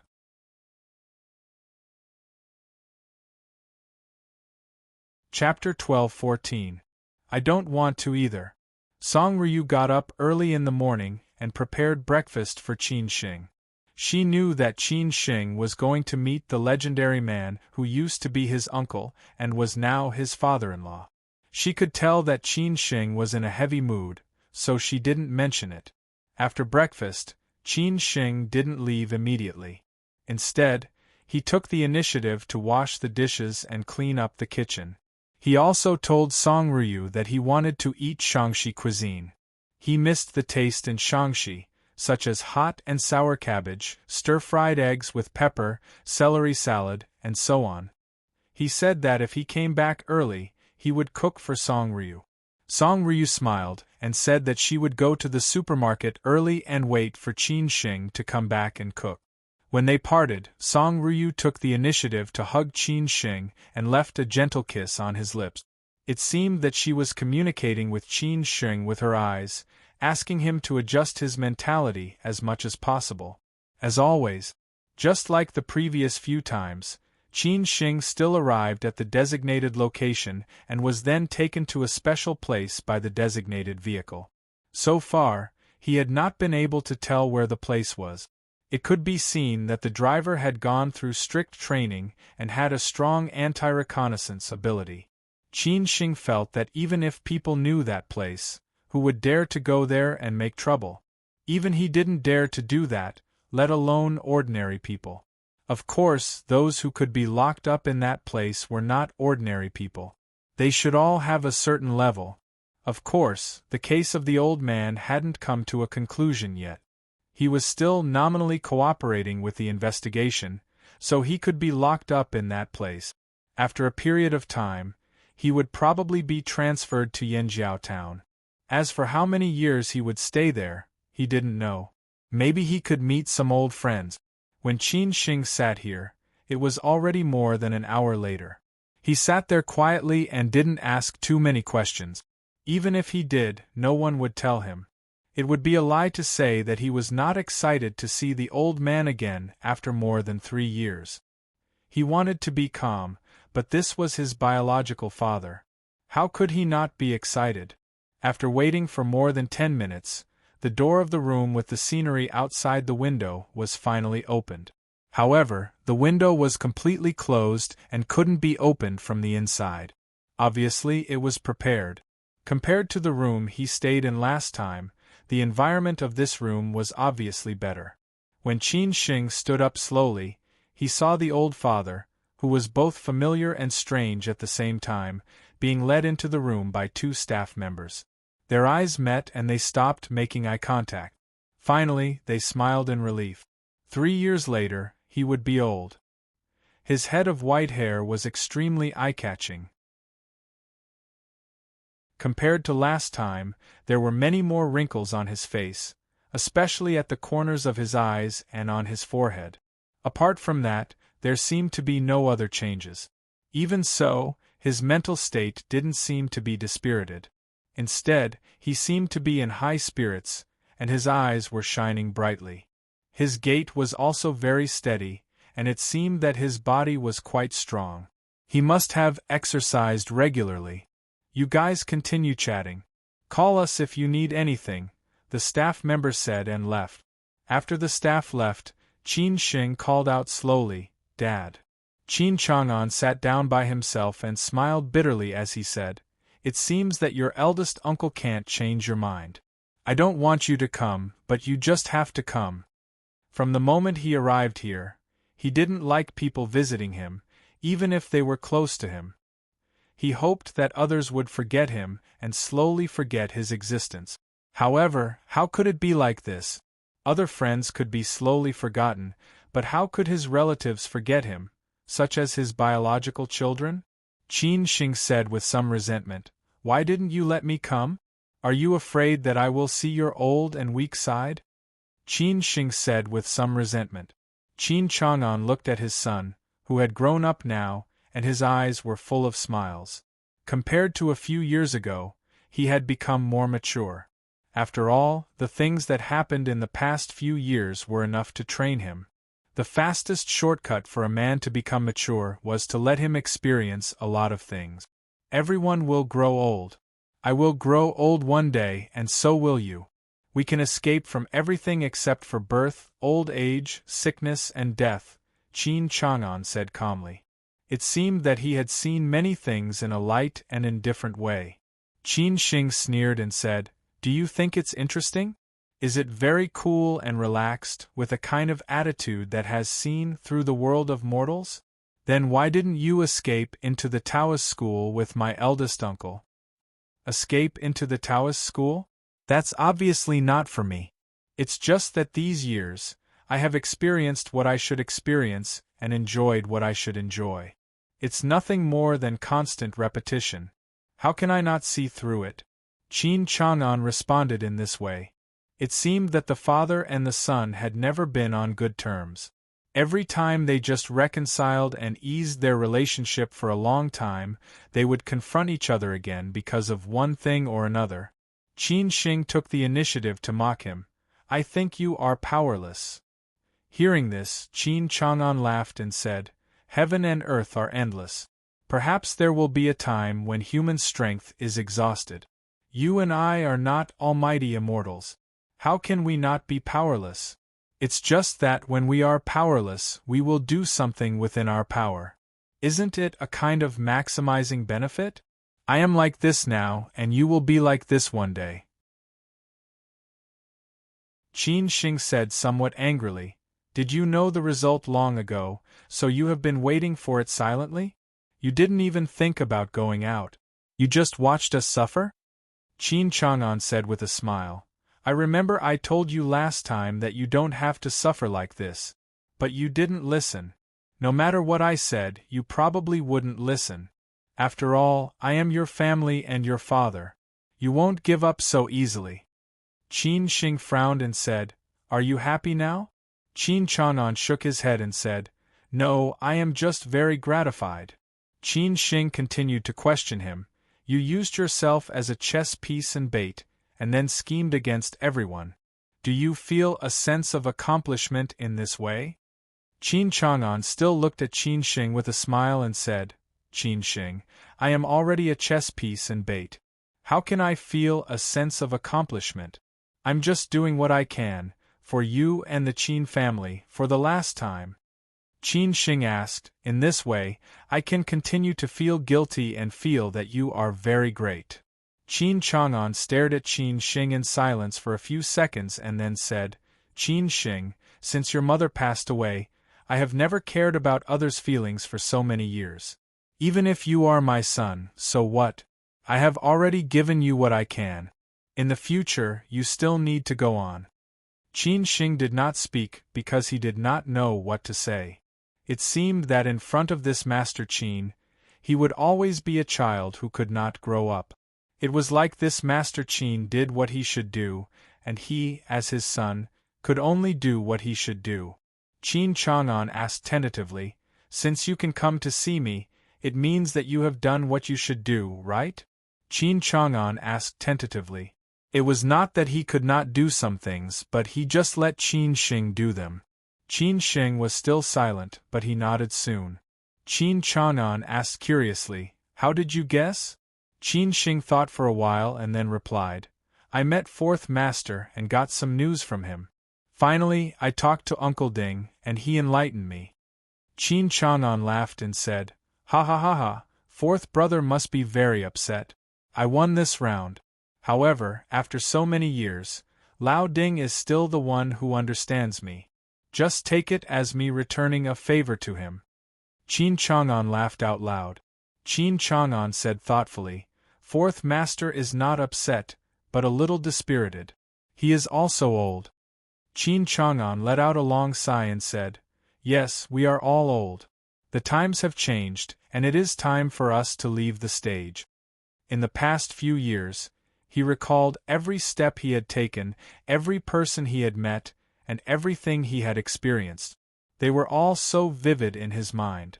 However, time waited for no man. In the blink of an eye, he was already old. Qin Shing asked. Don't you regret it? Qin Chang'an shook his head without hesitation and said, I never regret, not in the past and not in the future. I also hope that you will do things in the same way. There should be no regret in life, because regret is useless. So when you make a decision, you should think of all the results, good or bad, and so on, so that you will not regret it. What if I die? Qin Shing had to ask this crucial question. This time, Qin Chang'an did not speak for a long time. After a long time, he said, Help me take care of your sister. In this life, the person I feel the most sorry for is your mother, followed by you and your brother. Qin Shing said tremblingly, Dad, why do you have to do this? Qin Chang'an laughed at himself and said, I don't want to. This sentence had given Qin Shing all the answers. At this moment, Qin Shing seemed to have completely reconciled with this old father. They were silent and looked at each other, but the atmosphere was much more relaxed than at the beginning. Qin Shing finally understood why those people called him Master Qin. It was not because he had a lot of connections, nor was it because he was all-powerful in the business world, but because this man was really strong. It's time to get married, right?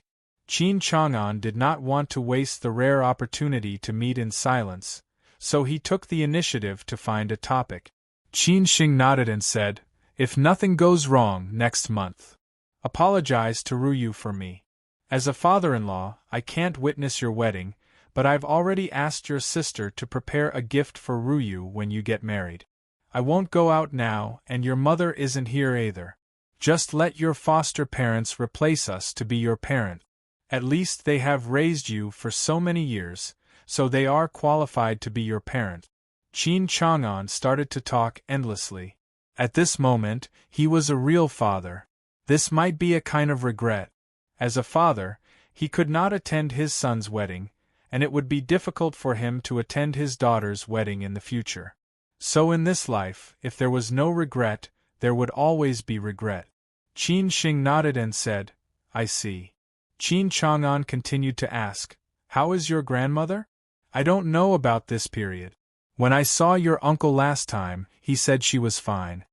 Although he heard that the old man had seen his uncle, Qin Shing was not shocked. After all, it was not so troublesome for his uncle to see the old man if he wanted to. Qin Shing said honestly, Not so good. The doctor said she could not hold on for long, so my wedding with Ruyu was brought forward. Hearing this, Qin Chang'an was stunned for a moment. After a few seconds, he came to his senses and said, Apologize to your grandmother for me. I didn't take good care of your mother.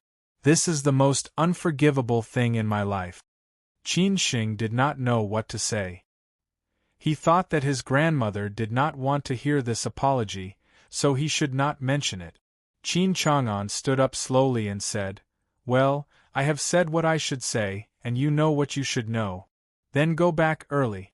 It is not as comfortable here as outside. Qin Shing also stood up at the right time. He forced a smile and said, You go first. Qin Chang'an hesitated for a moment, but did not refuse. He turned around and left directly. At this time, Qin Shing could not help but shout again, Dad. Qin Chang'an stopped subconsciously, but in the next second, he continued to walk forward without hesitation. In this life, there was no turning back. He could only move forward.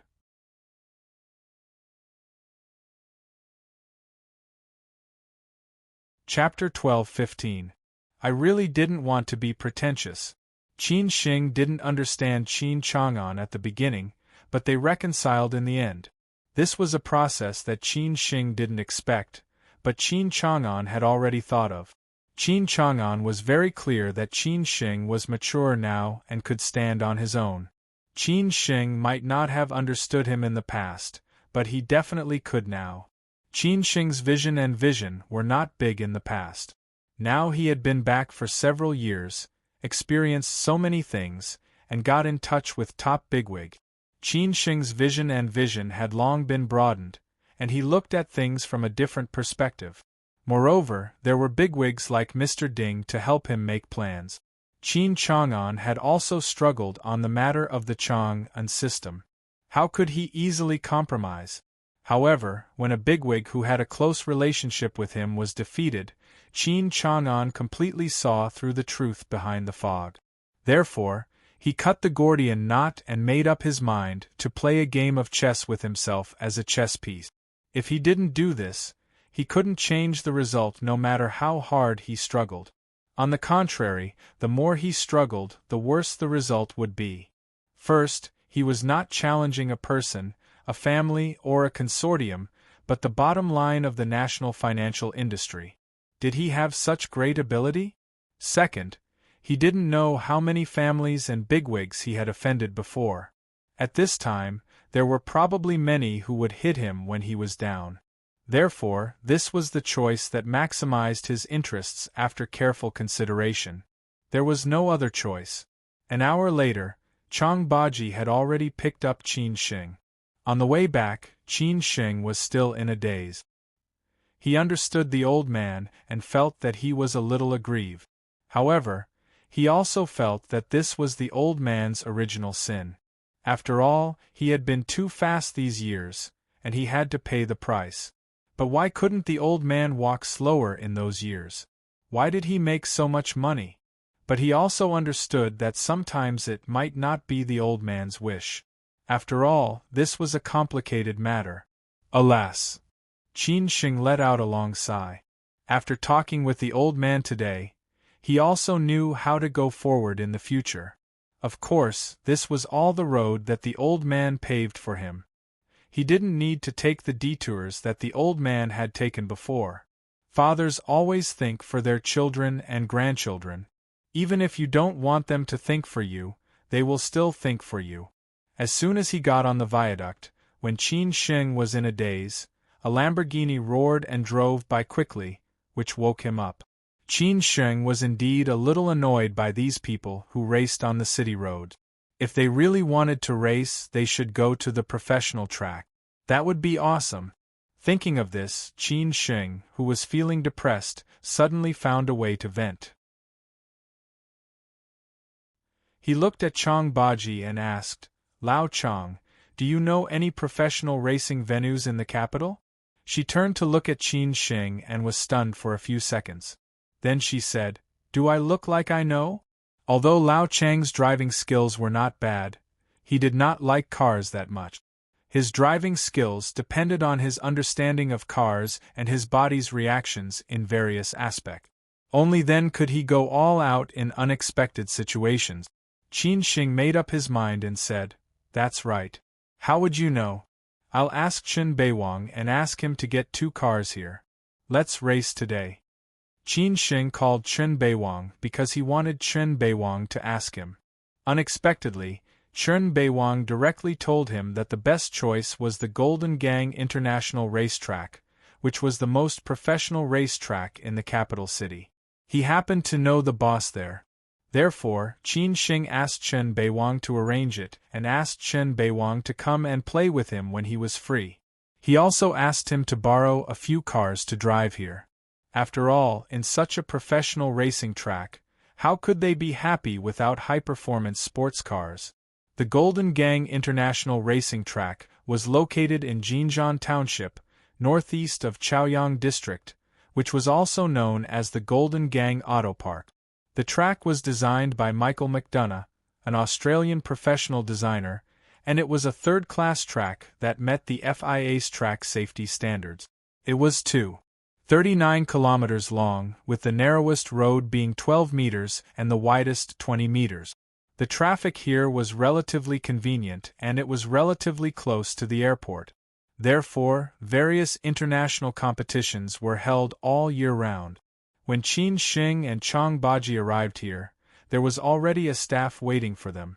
This staff member was the vice president of the Golden Gang Auto Park. After Chen Beiwang called the boss behind them, the boss had already arranged it for him. "Qin Sheng, there are still some customers playing on the track at this time. When it starts at 3 o'clock, it will be our booking time," Vice President Liu, who was in his 30s, said with a smile. There was still half an hour before 3 o'clock. Qin Shing said with a smile, "It's okay, we can wait. Our car hasn't arrived yet." Vice President Liu was also a business manager in the workplace. Of course, he could see that the young man in front of him was either rich or respectable. Not to mention that he could make the boss of the holding company behind Golden Gang call to arrange it. The Bentley they were riding in was not affordable for ordinary people. "Mr. Qin, do you need me to show you around first?" Vice President Liu said with a smile. Naturally, he wanted to build a relationship with such a rich kid. However, Qin Shing did not like to be disturbed. He waved his hand and said, "No, we'll just walk around. Let me know when it's time to book the track." Vice President Liu nodded and bowed. "Okay, then you go ahead." Golden Gang Automobile Park, there was a professional racing venue and racing service center, as well as a car club, a trading center, and a car city composed of brand-exclusive halls. Therefore, it was still very large. However, Qin Shing came to the racing venue to vent his emotions. He did not go to other places but went directly to the racing venue. Maybe because it was the weekend, there were still many people playing on the racing venue at this time. Those who could come here to play were either rich or respectable. In the hall of the racing service center, Qin Shing saw all kinds of supercars, the worst of which was Porsche 911. At this time, there were 3 sports cars parked next to the track.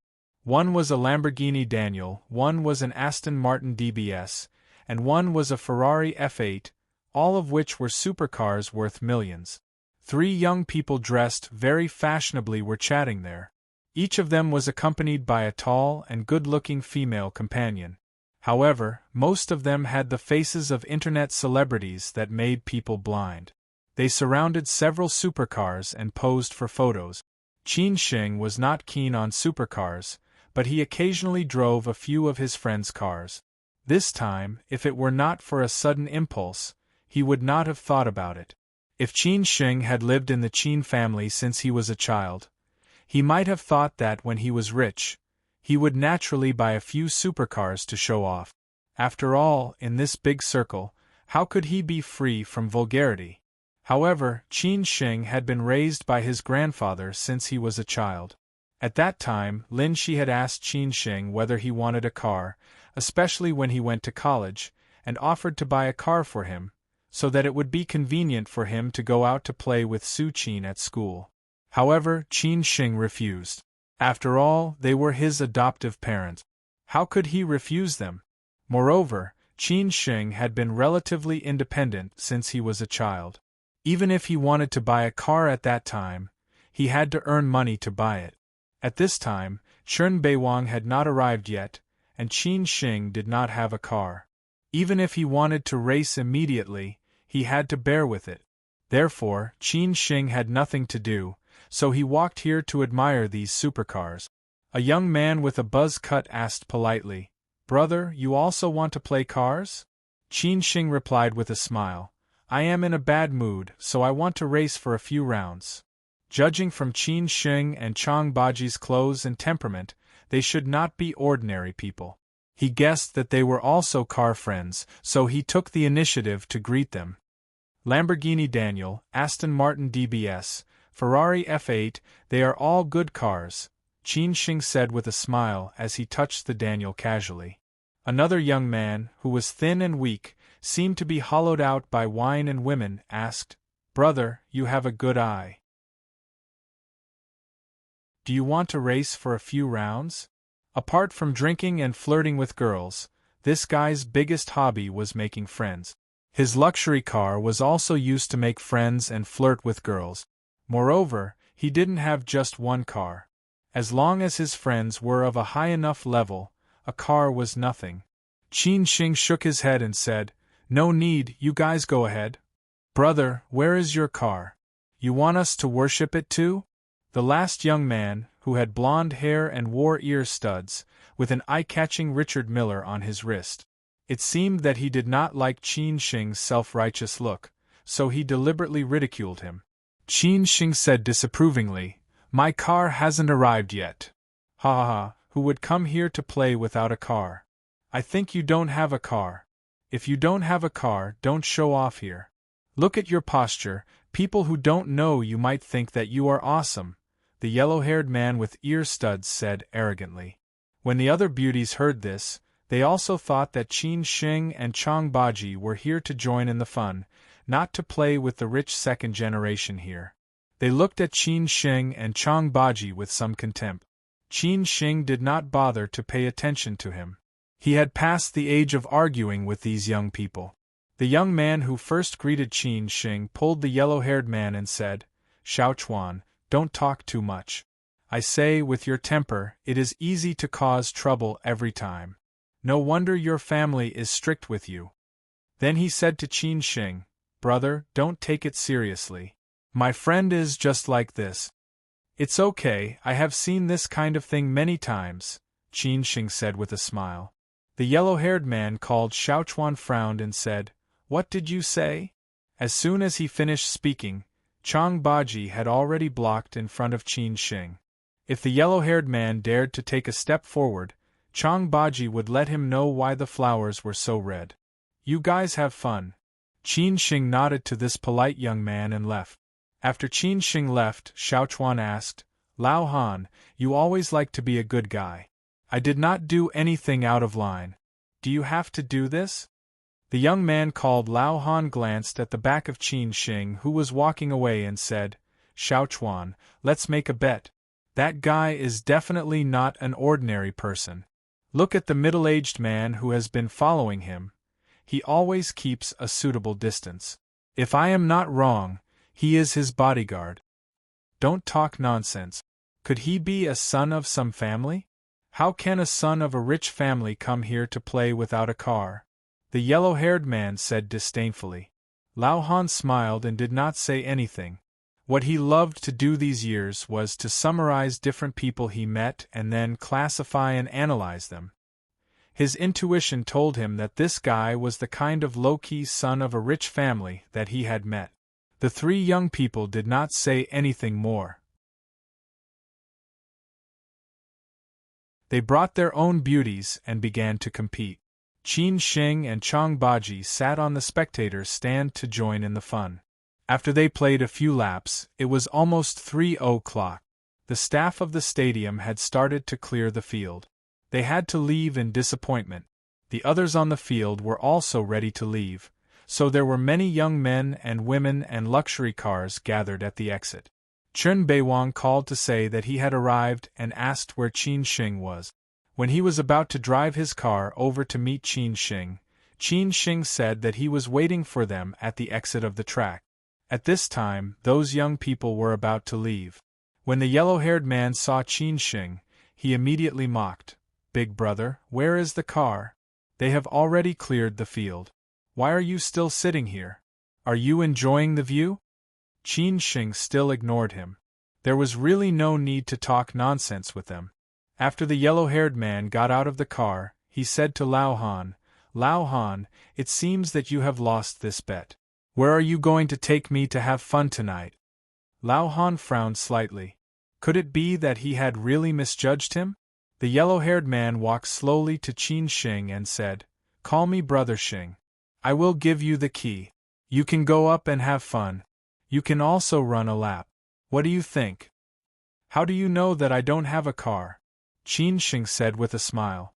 The yellow-haired man laughed and said, "Dude, you are still acting tough at this time. Why don't you make a car for me?" At this time, suddenly there was a cry of surprise from the crowd. Everyone's attention was on the entrance of the track, because there were 3 supercars that could be called magic cars. How could their appearance not cause a sensation? A Bugatti Veyron, a Porsche 918, and a Ferrari Rafa. It was not a small thing for these 3 magic cars to appear at the same time. At this time, Qin Shing patted the yellow-haired man on the shoulder and said, "Sorry, my car is here." Under the yellow-haired man's confused and surprised eyes, Qin Shing slowly walked to the 3 magic cars that had gradually stopped. He muttered casually, "I really didn't want to act tough." At this time, Chen Beiwang, who was driving the Ferrari Rafa, got out of the car. The other two cars were driven by the bodyguards of the Qin family. Under the leadership of Chen Beiwang, the three of them walked quickly to Qin Sheng and bowed their heads respectfully. Everyone on the scene was quite shocked. They could not help but guess the identity of this unfathomable young man. The handsome men and beautiful women led by the yellow-haired man were already stunned.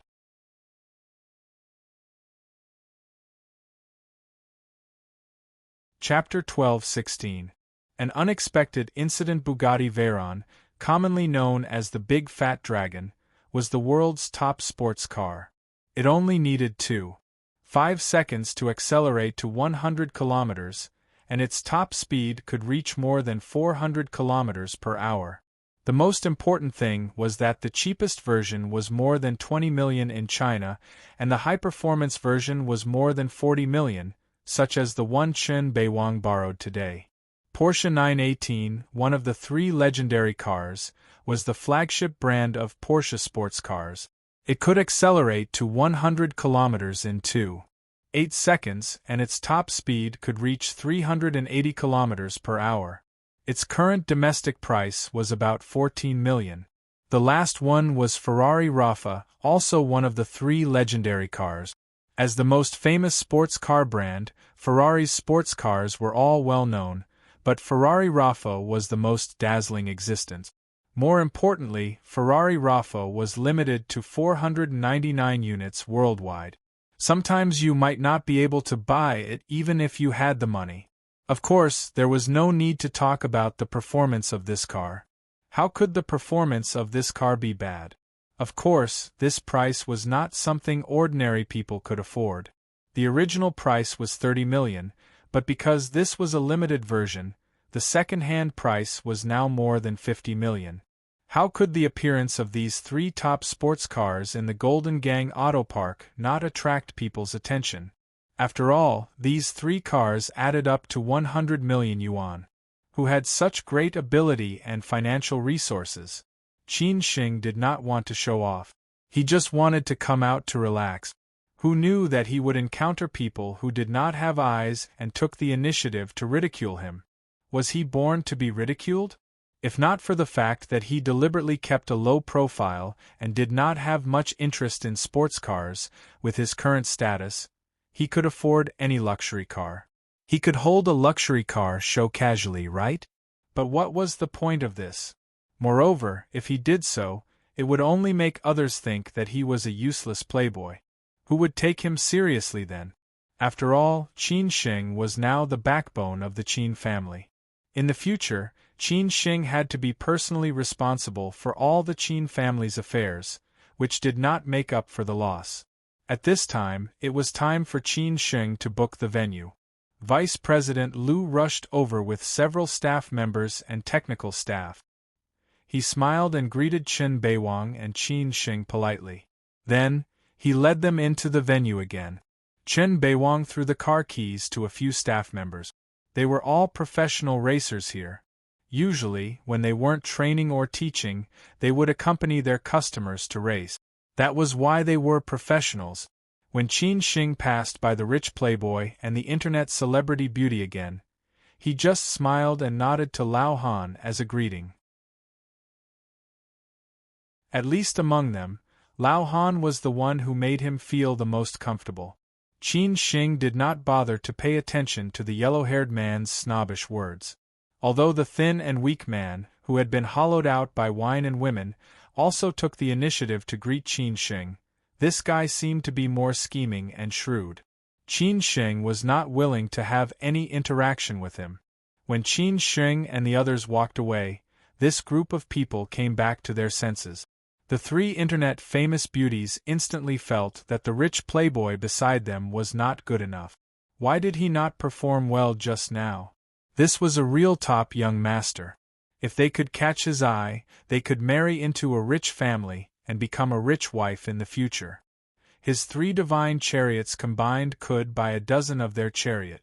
At this time, Lao Han chuckled and said, "Xiao Chuan, forget about where you are going to party. Think about what you are going to treat me to tonight." Although Lao Han said so, he was still surprised that he did not know this man. He thought that he was at most a rich kid, but he did not expect him to be such a hidden big shot. Lao Han, how do you know? Although these 3 cars didn't belong to this man, I knew who the owners of these 3 cars were. They were all famous young masters. Which one of them didn't have a scary background? Especially Rafa, who has never lent his car to others. It can be said that the car is his wife. Since he lent his car to me today, it shows that this man is not simple. Most importantly, he can lend out these 3 cars at the same time. The thin and weak man, who Qin Shing thought was shrewd, squinted and asked. He was a person who often played with cars. That big bull was his. There was also a McLaren at home, but it was not worth tens of millions. Lao Han, hurry up and tell me. I can treat you to anything. You saved my life today. Fortunately, you stopped me just now. Otherwise, I would have been in trouble. The blonde who handed the car to Xiaochuan said with lingering fear. Lao Han said with a smile, that's because he is too lazy to argue with you. If he really wanted to argue with you, the bodyguard just now would have directly knocked down the 3 of us. Now do you know why he said that he did not have a car? First, the car really did not come. Second, it is not the time for him to book the whole place. Third, did he bring a girlfriend or a friend? Obviously not. That means he is really here to play, not to show off. Lao Han directly told all the results of his analysis to everyone. Then everyone suddenly realized that he was the one who was going to book the whole place. Damn it. Brother Han, Master Han, don't keep us in suspense, the blonde Xiaochuan begged. Elder Han said with a smile, in fact, it's nothing. I just want to make a conclusion. From a person's clothes, temperament, aura, eyes, mentality, and so on, if a man like him is not from a rich family, he would have shown his weakness long ago. Is it because he is better than us that he is so confident? Everyone nodded silently. Lao Han, do you think I need to apologize? The blonde Xiaochuan was a little worried. Lao Han shook his head and said, don't do that. He won't take you seriously. You are just looking for trouble. It is better to apologize if you meet him again. Lao Han, I have seen many young masters in Siju City. Why haven't I seen this one? The skinny man asked with a frown. Lao Han said disapprovingly, there are so many people in Siju City. Have you seen all of them? We are not qualified to meet those big shots who can keep a low profile. Besides, many leaders retire and get promoted every year. Do you know all of them? Hearing this, the skinny man did not say anything. He just smiled bitterly. Everyone stopped talking about this, because the staff of the race had started to clear the place. Qin Shing, who had already adapted to Rafa on the track, naturally did not know what they were talking about. He also did not care about these trivial things. After all, such things happened often in life. But it was definitely not a bad thing to give others some leeway. Brother Chen, where did you borrow these 3 cars from? They're all expensive top-notch supercars. If you really hit them, my heart will ache. Qin Shing did not forget to tease Chen Beiwang, who was outside, after getting used to the top-notch car. Chen Beiwang was a bit wild. He laughed and said, young master, it's okay. You can drive however you want. Since you dared to lend them to us, aren't you afraid that we will hit them? Qin Shing said casually, okay, with your words, I'm more confident. If they really hit each other, we'll get a new car and leave these 3 cars for us to play with. After all, he was the one who wanted to race willfully today. It was not easy for Chen Beiwang to borrow these 3 cars in the shortest time possible.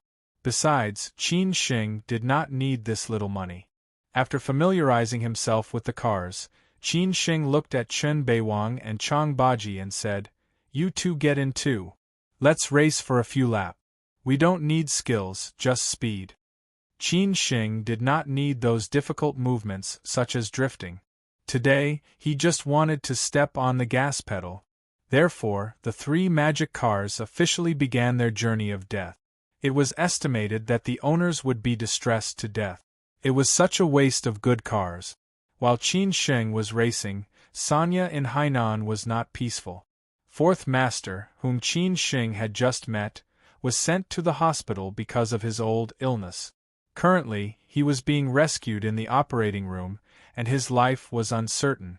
Qin Shing had just met Fourth Master, and the Qin family had just reconciled with him.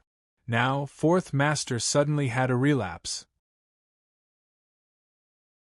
No one would believe that there was no connection between this period of time. However, Fourth Master's health was not very good these years. After all, everyone was like this when they were old. Who didn't have some diseases? Otherwise, they would have lived in vain. In the past 2 years, Fourth Master had been hospitalized because of stomach and lung diseases. In addition, he also had diabetes and high blood pressure. Most importantly, his heart was not very good. These years, he had really suffered a lot. Therefore, when Qin Shing saw Fourth Master, he felt that he seemed to have aged a lot. When one's essence, qi, and spirit were gone, he would naturally be plagued by diseases. This was the law. Since Fourth Master had been in trouble, his health had been deteriorating and he was in danger. Everyone was also clear about this reason. However, Fourth Master was not considered old, and the medical conditions were better now.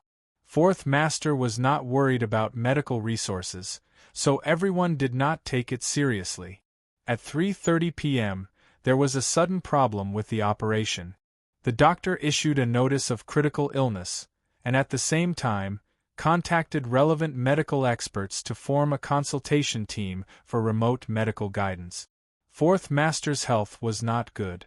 The eldest Chen family, who had not left Sanya, began to contact other relevant members of the Chen family.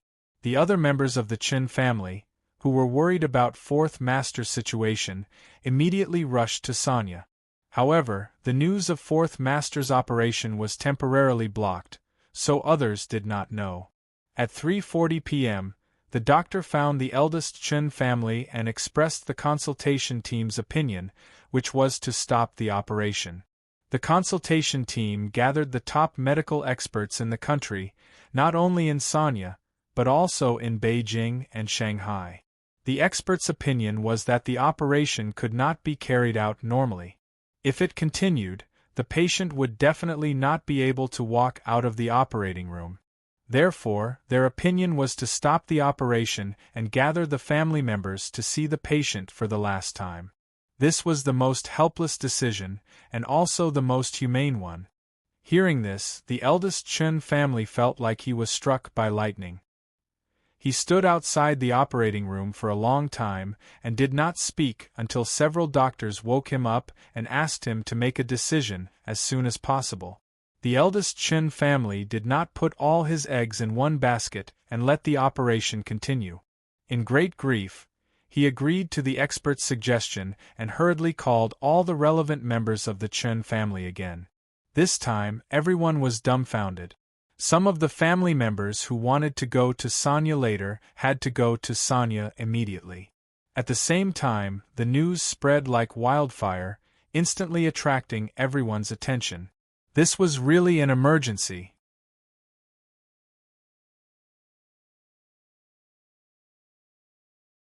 Chapter 12:17. Leaving with dignity on the racing track of the Golden Harbor Auto Park, 3 top-notch supercars were roaring their engines and galloping on the track at a stunning speed. It was estimated that such a speed could only be seen on a professional racing track. Qin Shing was driving a Ferrari Rafa. He had a special fondness for Ferraris. He was addicted to Ferraris in terms of appearance, speed, and maneuverability. Chang Baji, on the other hand, was driving the most expensive Big Dragon. However, as Chang Baji was accompanying the Crown Prince to study, he did not bring out the full potential of the Big Dragon. On the other hand, Chun Beiwang, who was driving the Porsche 918, was very domineering. His speed was on par with Qin Shing's. He even performed the drifting technique at the bend. After 2 laps, Qin Shing could be said to be very satisfied. After several cars stopped, Qin Shing got out of the car and looked at Chun Beiwang and said with a smile, "Brother Chen, your skills are not bad. You used to be a professional driver. Chen Beiwang replied truthfully, I used to modify cars. It can be considered as a semi-professional driver. Occasionally, I accompanied my friends to participate in racing days or manufacturers' activities. No wonder. It's not shameful to lose to you, Qin Xing said with a smile. He turned to look at Chang Baji and said, Lao Chang, you are so shy that you drive a Bugatti like a little wife. If you don't pay for the collision, why don't you step on the accelerator? Chang Baji just smiled and said nothing. Qin Xing said happily, Okay, if you don't want to, then let me try the Bugatti again. I want to see how fast it can go. At this time, Chen Jingang Auto Park's Vice President Chen ran over and flattered, All of you are very good at driving. As long as you practice more, you will be able to become professional drivers. Do you need our technical staff to practice with you? Vice President Chen was indeed a professional. He must have come into contact with such rich playboys in his daily life. After all, there were many rich and powerful playboys in Siju City, and there were many like Qin Xing who came out to play. His level of speaking was different. What he really meant was, you guys are good at it, but you are only at the amateur level. Let our professional staff teach you. No, we can play by ourselves. Qin Xing directly refused. He did not want to become a professional player. Vice President Chen smiled bitterly and left dejectedly. He made up his mind not to say anything else. Just when Qin Xing was about to ask Chang Baji for the key to the big fat dragon, the bodyguard, who was standing at the side of the racetrack holding Qin Xing's clothes, mobile phone, and other valuables, quickly ran over. He looked at Qin Xing and said, Young master, there's a call for you. Qin Xing took the phone and found that it was from his first uncle. He answered the call and asked, What's wrong, first uncle? Something happened. You should go back to the Shishan villa immediately, Qin Changxing said with a heavy heart at the other side. Qin Xing's expression changed instantly. After he hung up the phone, he immediately said to Chang Baji and Chen Beiwang, Something happened. Go back to the West Mountain Villa. Chen Beiwang's and Chang Baji's expressions also changed. It was obviously not a small matter for Qin Xing to have such a reaction. Everyone had yet to enjoy themselves to their heart's content, and it hadn't been long since they had booked the place.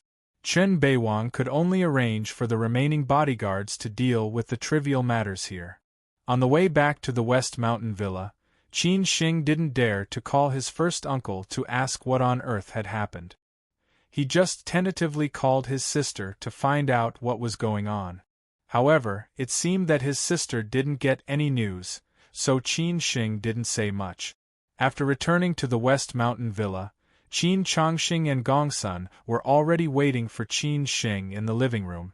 After Qin Xing came in with Chen Beiwang and Chang Baji, they immediately stood up and walked over. Qin Xing asked quickly, First uncle, what happened? Why did you call me back in such a hurry? Qin Changxing glanced at Chen Beiwang and Chang Baji and motioned for them to sit down first. Then he said to Qin Xing, There's news from Sonya. Lao Si's old illness relapsed and he was sent to the hospital. The hospital has issued a notice of critical illness. Now it's unknown whether he's alive or dead. The rest of the Chen family are on the way to Sonya. Fourth master is critically ill? Qin Xing said in surprise. I saw him some time ago. He was in good spirit. Why did he suddenly go to the hospital? Qin Changxing continued. Now he's in the operating room. The situation is not optimistic. Do you think he's okay? Qin Xing did not say anything. It was human nature to be born, grow old, get sick, and die. Moreover, fourth master had not been in good health for the past 2 years. But what did it have to do with him? Qin Changxing explained to Qin Xing directly. It's because you saw him some time ago that this is the most dangerous situation for you and the Qin family. If he really doesn't make it this time, both you and the Qin family will be in trouble. Especially your father's case, it will be like Mount Tai on us. After hearing this, Qin Shing could not help but think of what he had talked with the old man during the day. Could it be that it was because he had seen through everything that fourth master's old illness broke out under great pressure? Coincidentally, he had just seen fourth master a few days ago, and now he was suddenly hospitalized. Was it just a coincidence? Qin Shing's face instantly became gloomy.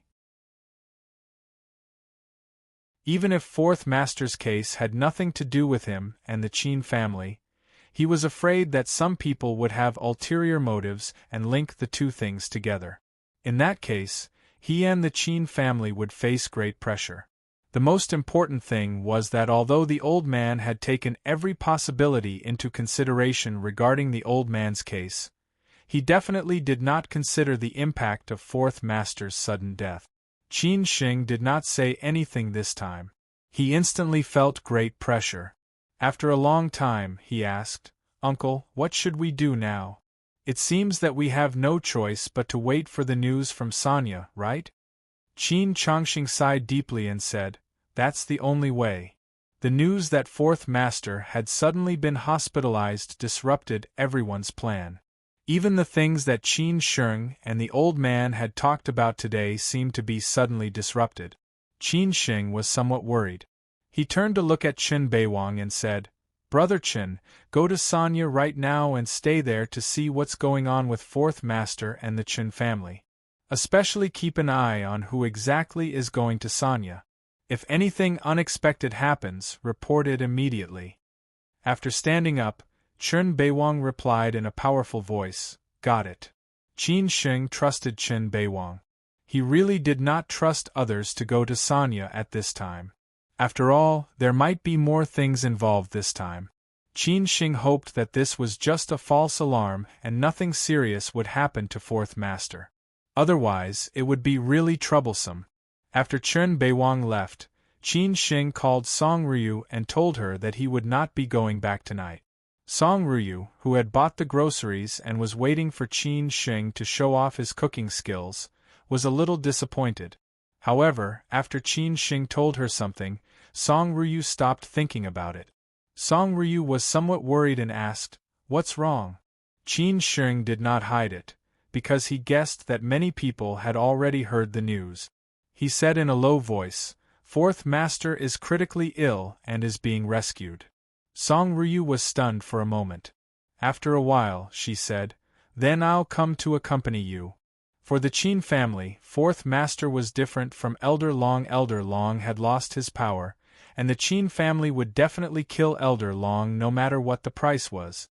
However, the Qin family did not think that much about fourth master. After all, the two families had been on good terms for many years. Without the help of the Qin family and fourth master, the Qin family could not have risen so quickly.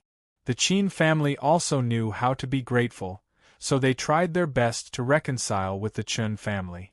However, on some matters, they had their own standpoints and could not do anything about it. That was why there was a gap later. However, now that fourth master was suddenly hospitalized due to his old illness, the Qin family did not want to see the worst result. At this time, many families like the Qin family were anxiously waiting for the news from Sonia. It could be seen that fourth master's situation involved a lot of things. At 9 o'clock in the evening, Qin Beiwang arrived in Sonia. All the members of the Qin family had arrived in Sonia from all over the country, including the two big shots of the same generation who were close to fourth master. After all, without these big shots, the Qin family might have been in a mess. In the hospital lounge, the experts were nervously reporting fourth master's situation to several relatives of the Qin family.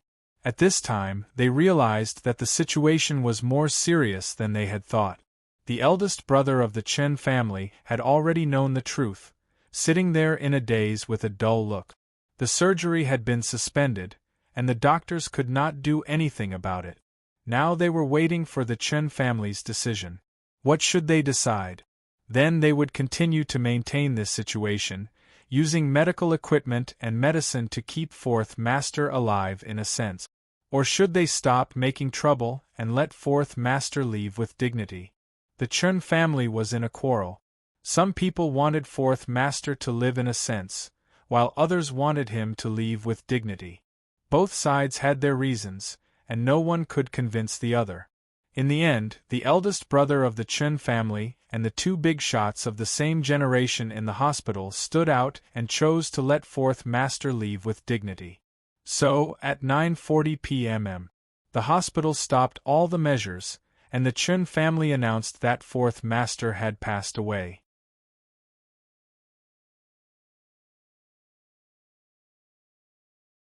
Chapter 12:18. What you were most afraid of would happen for a big family. The death of any core figure was an unpredictable loss, especially the death of these leading figures, which would have a long-term impact on the family. It was even more likely to affect the rise or decline of the family. Therefore, some people chose to let the fourth master live in the name of struggling at death's door at this time. As long as the fourth master was alive, he would frighten those who coveted the Chun family. Those with ulterior motives would not dare to do anything to the Chun family, and they would definitely benefit from it.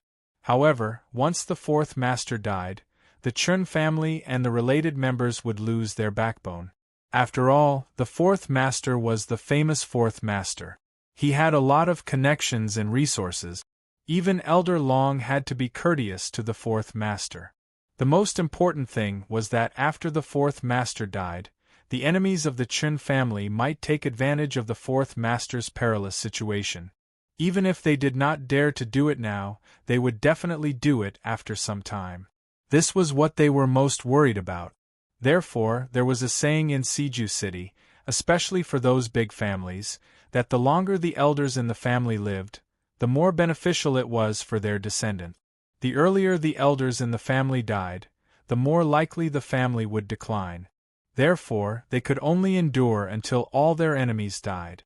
That would be their victory.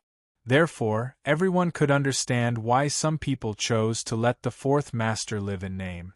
However, the eldest brother of the Chun family and the two big shots of the Chun family were not willing to let the all-powerful fourth master suffer for the sake of the petty interests of others. The fourth master had never suffered such grievances in his life. He was born into a prestigious family and had already become famous at a young age. He had experienced great storms and ups and downs. Even at the end of his life, no one had ever dared to look down on him. Therefore, the greatest respect for the fourth master was to send him away with dignity. When the Chun family announced that the fourth master died of illness, everyone who had been waiting for the specific news was shocked. No one had expected it to be so fast, so sudden, or so fast. It seemed that they had not come to themselves for a while. In the West Mountain villa of the Qin family in the capital city, Qin Shing had been waiting for the news from Sonia. Song Ryu stayed by his side. She had heard from others that fourth master was in critical condition and was undergoing surgery, so she knew why Qin Shing was so worried. She also knew that Qin Shing had gone to Sonia to see the fourth master some time ago. Now that the fourth master suddenly fell ill and was hospitalized, it was very likely that others would link the two things together. Thinking of the grudges between the Qin family and the Chun family in the past few years, they might think that the Qin family was pressuring the Chun family, which caused the fourth master's old illness to relapse and be hospitalized. After dinner, Qin Shing stayed in the courtyard all the time. Qin Chongxing and Gongsun were in the study, plotting and thinking about what the Qin family should do if the worst happened. "It's a little cold outside. Let's go in. I guess there won't be any news for a while." Song Ryu walked out and took a coat for Qin Shing.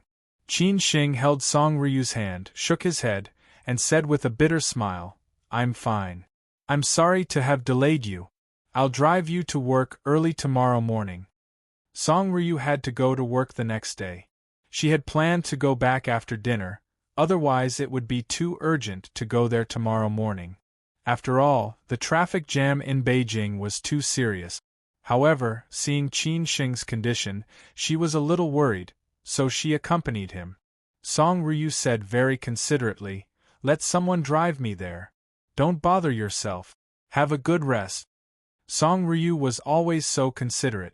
She was a good wife and a loving mother that everyone dreamed of. No wonder there were so many people pursuing her these years. However, most of them felt ashamed and gave up voluntarily. Qin Shing slowly stood up, put his arm around Song Ryu's waist and said, "If you have time this weekend, let's go to see the wedding ring. I heard from my sister that it has arrived. This is a ring designed by you. I want to see how beautiful it is." Song Ryu was a little embarrassed. "Don't laugh at me then." "Why would I?" Qin Shing laughed out loud. At this time, Chang Baji walked out quickly and said, "Qin Shing, there's news from Sanya. Your first uncle wants you to go there quickly." Upon hearing this, Qin Shing and Song Ryu immediately went back. When they entered the living room, they saw Qin Changxing and Gong Sun waiting there with gloomy faces. It seemed that the situation was not good. Qin Shing frowned and asked, "First uncle, is there news from Sanya?" Qin Changxing nodded seriously. Qin Shing continued to ask, "What's the situation now?" Qin Changxing let out a long sigh and said, "The rescue failed. He has passed away." Upon hearing this news, Qin Shing was immediately stunned. Sure enough, what he was most afraid of had happened. The air in the living room froze instantly. The atmosphere in the living room was a little depressed. Everyone looked a little gloomy. Even Song Ryu felt it was a little sudden. Fourth master passed away just like that? After a long time, Qin Changxing patted Qin Shing's shoulder and said, "Qin Shing, things may not be that bad. Maybe this matter will not have anything to do with the Qin family. After all, Lao Si has been to the hospital several times in the past few years. It is normal for him to die of illness. Or maybe they really thought too much." Qin Shing said thoughtfully, "First uncle, shall we go to Sanya?" Qin Changxing replied directly, "Don't worry. The Chern family has just announced to the public that we don't need to go to Sanya for the time being. There will definitely be a memorial service at that time. Let's see where the memorial service is arranged first. If it is in Beijing, we don't need to go. If it is in Sanya, I will go with you at that time." This was a countermeasure that Qin Changxing had thought of long ago. Fourth Master had a wide network of friends among his peers. When he was young, he was the big brother in this circle. Although his life was not the same later, after so many years, they still kept in touch. At that time, there would definitely be many friends of his peers attending the memorial service. It was reasonable for the Qin family to send an elder to attend the memorial service. In theory, the most suitable one was Qin Chang'an, who had been Fourth Master's close friend for many years. Unfortunately, he was in trouble now, so he could only let Qin Changxing take his place. Moreover, Qin Changxing knew most of these elders of his age. If Qin Shing went alone, he would definitely be targeted by people with ulterior motives, not to mention how the Chern family would treat him. Qin Changxing seemed to feel that this was not appropriate.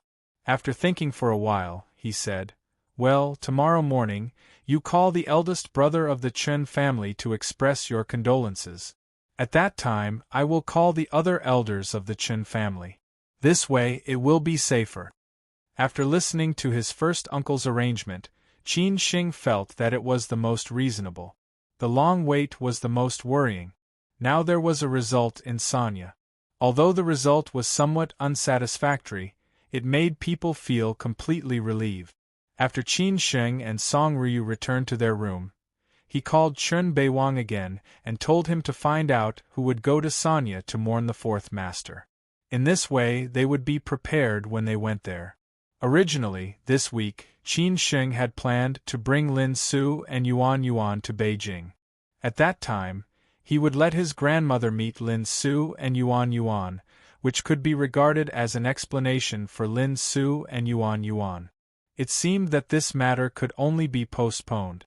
The next morning, after Qin Sheng sent Song Ryu to work, he was ready to go to the Qin Family Company of the International Trade. On the way, after preparing for a long time, Qin Sheng dialed the eldest brother of the Chen family.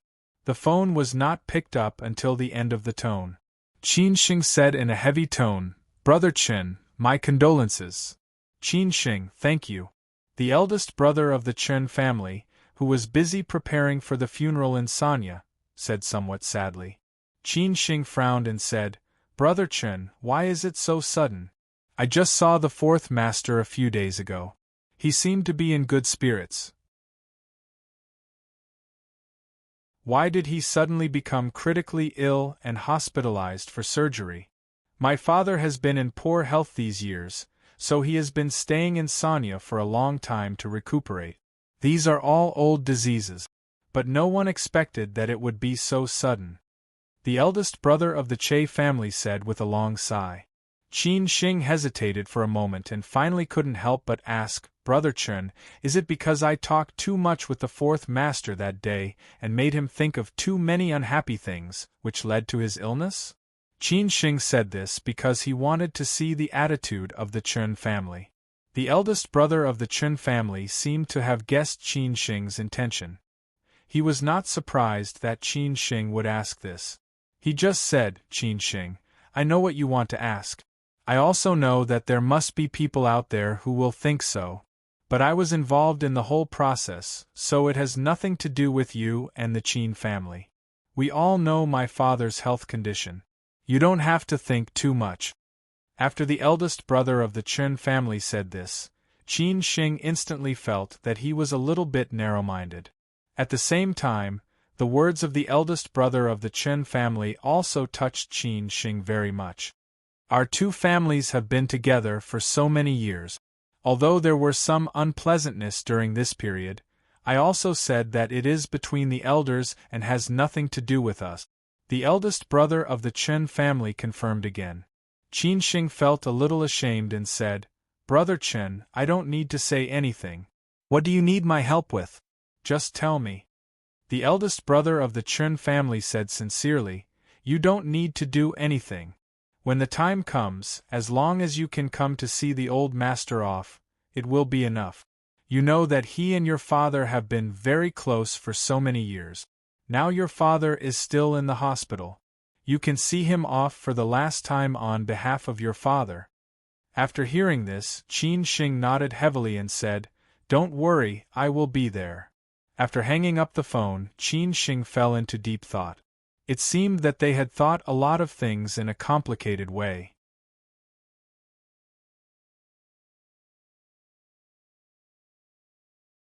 Chapter 12-19. A big brother Qin Changxing and the others didn't have to think of the worst. They just had to plan for the worst. They could prepare for it in advance. When the worst happened, they wouldn't be caught off guard. So Qin Shing could understand what his uncle was thinking. Now that Qin Shing thought about it, at least the Chen family did not blame him and the Qin family for this matter. Just as what he had discussed with the Chen family's big brother and the fourth master later, the Chen family had done so because they had no choice and it was only for their own interests. However, the Chen family didn't want to be cut off from the Qin family. Therefore, the current situation wasn't what everyone wanted to see. Therefore, the fourth master chose to reconcile with the Qin family. Perhaps he had this idea from the beginning. After all, the Chen family and the Qin family had been friends for so many years. There was no need to make things like this. Moreover, he was old and didn't want to fight for those interests anymore. Now that the fourth master was gone, everything was ashes to ashes. What was the point of those grudges? When he arrived at the company, Qin Shing's mood was still somewhat heavy. His sister had also arrived at the company. Qin Shing saw that his sister seemed to be in a somewhat bad mood. Although fourth master had parted ways with the Qin family, this uncle had always doted on her all these years. Of course, Qin Shing didn't know this kind of feeling. After all, he didn't get in touch with the fourth master until he returned to the Qin family. Unlike Qin Ran, who had been staying in the Qin family all the time, the fourth master had watched her grow up. "Sister, when did you come?" Qin Ran greeted Mr. Ding and asked. Qin Ran's eyes were a little red. She asked in a low voice, "You called me yesterday. Did you hear the news?" Qin Xing didn't know that his sister had already heard the news. Now it seemed that she had known it not long ago. Well, I thought you knew. Qin Xing sighed. Qin Ran did hear the news, so her eyes were red. Qin Ran was a little sad as she said, Qin Xing, although there have been some grudges between our family and Master C in the past 2 years, it's all about our father's generation. I hope you don't hate Master C, because without Master C, our family wouldn't be where we are today. The reason why Dad can have his current achievements is because Master C did his best to help him. Sister, don't worry. I understand. This is a different matter. Qin Xing gently hugged his sister and said. Qin Ran seemed to recall the past and said, Father was busy in the past. On weekends, there was no one at home, so fourth master took me to his house. Every time he went abroad or went on a business trip, he would bring me gift. When I was in college, he often invited me to dinner. Fourth master bought me a lot of things for me. He said that he didn't have a daughter, so he regarded me as his daughter. Qin rants. Fourth master, Xing, I master is his brother. 4 is master. 4 is father. 4 is a Qin. I haven't visited him in the past few years. I really regret it, Qin Ran said, feeling wronged. Between her father and fourth master, she would naturally choose to stand on her father's side. But now that fourth master had passed away, what was the use of all that? Xing. Sister, I family Li, I Xing. Xing, I. Master. I. After comforting his sister, Qin Xing walked to Mr. Ding. Hearing the news, Mr. Ding sighed. He has experienced many ups and downs in his life. He has no regret. Qin Xing believed that fourth master's friends and opponents would think highly of him. This was fourth master's charisma. Otherwise, why would those big families respect him so much? Your father will be sadder, Mr. Ding said thoughtfully. Qin Xing thought of the old man who seemed to have no desire. He shook his head and said, Maybe? When are you going to Sanya? Mr. Ding asked in a low voice. Qin Xing thought for a while and said, Maybe the day after tomorrow. We should not trouble them these days. They are busy. Send a wreath for me when the time comes. My brother treated me well in those years.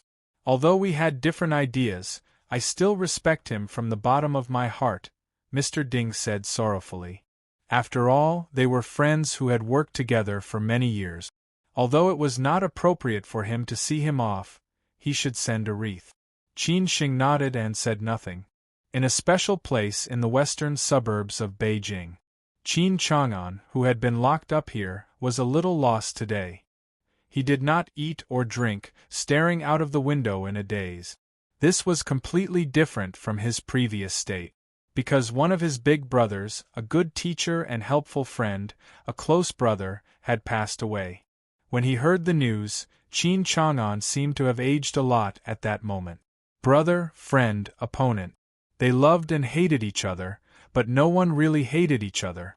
Qin Chang'an had imagined that if they met again one day, they could still laugh and talk happily like when they were young.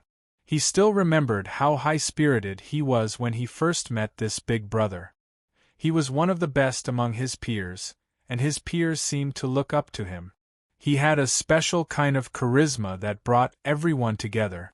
At that time, he admired his big brother, thinking that one day he could be like him. But at that time they did not have much contact. When they talked about everything, it was the lowest point of his big brother's life.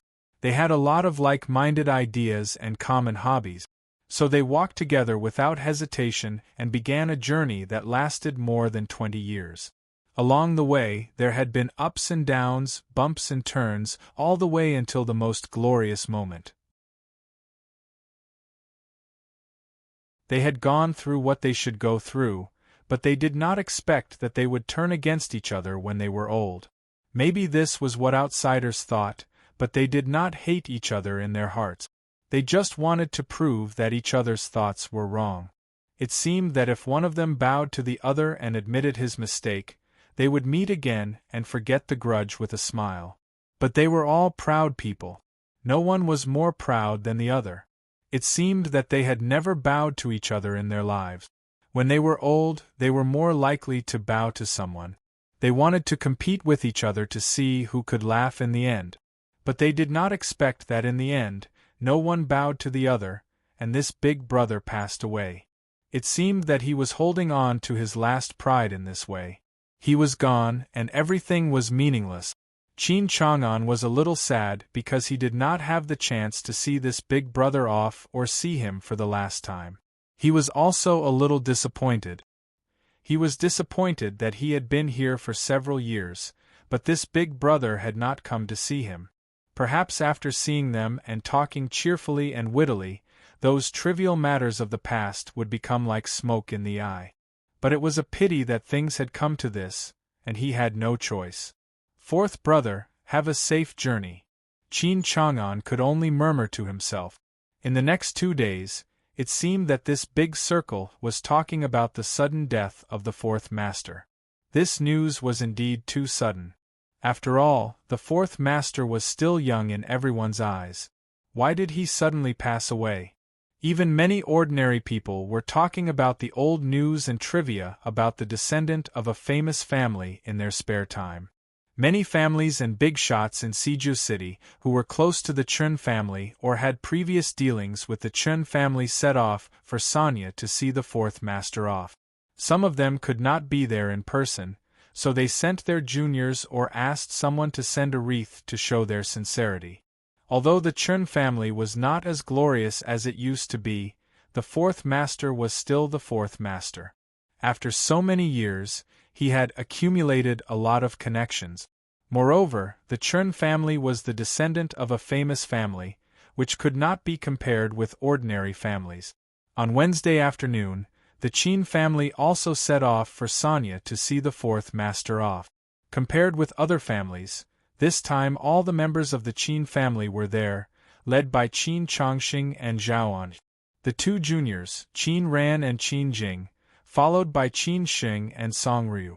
This was respect for the Chun family, and also to let everyone know that the relationship between the Chun family and the Qin family was the same as before.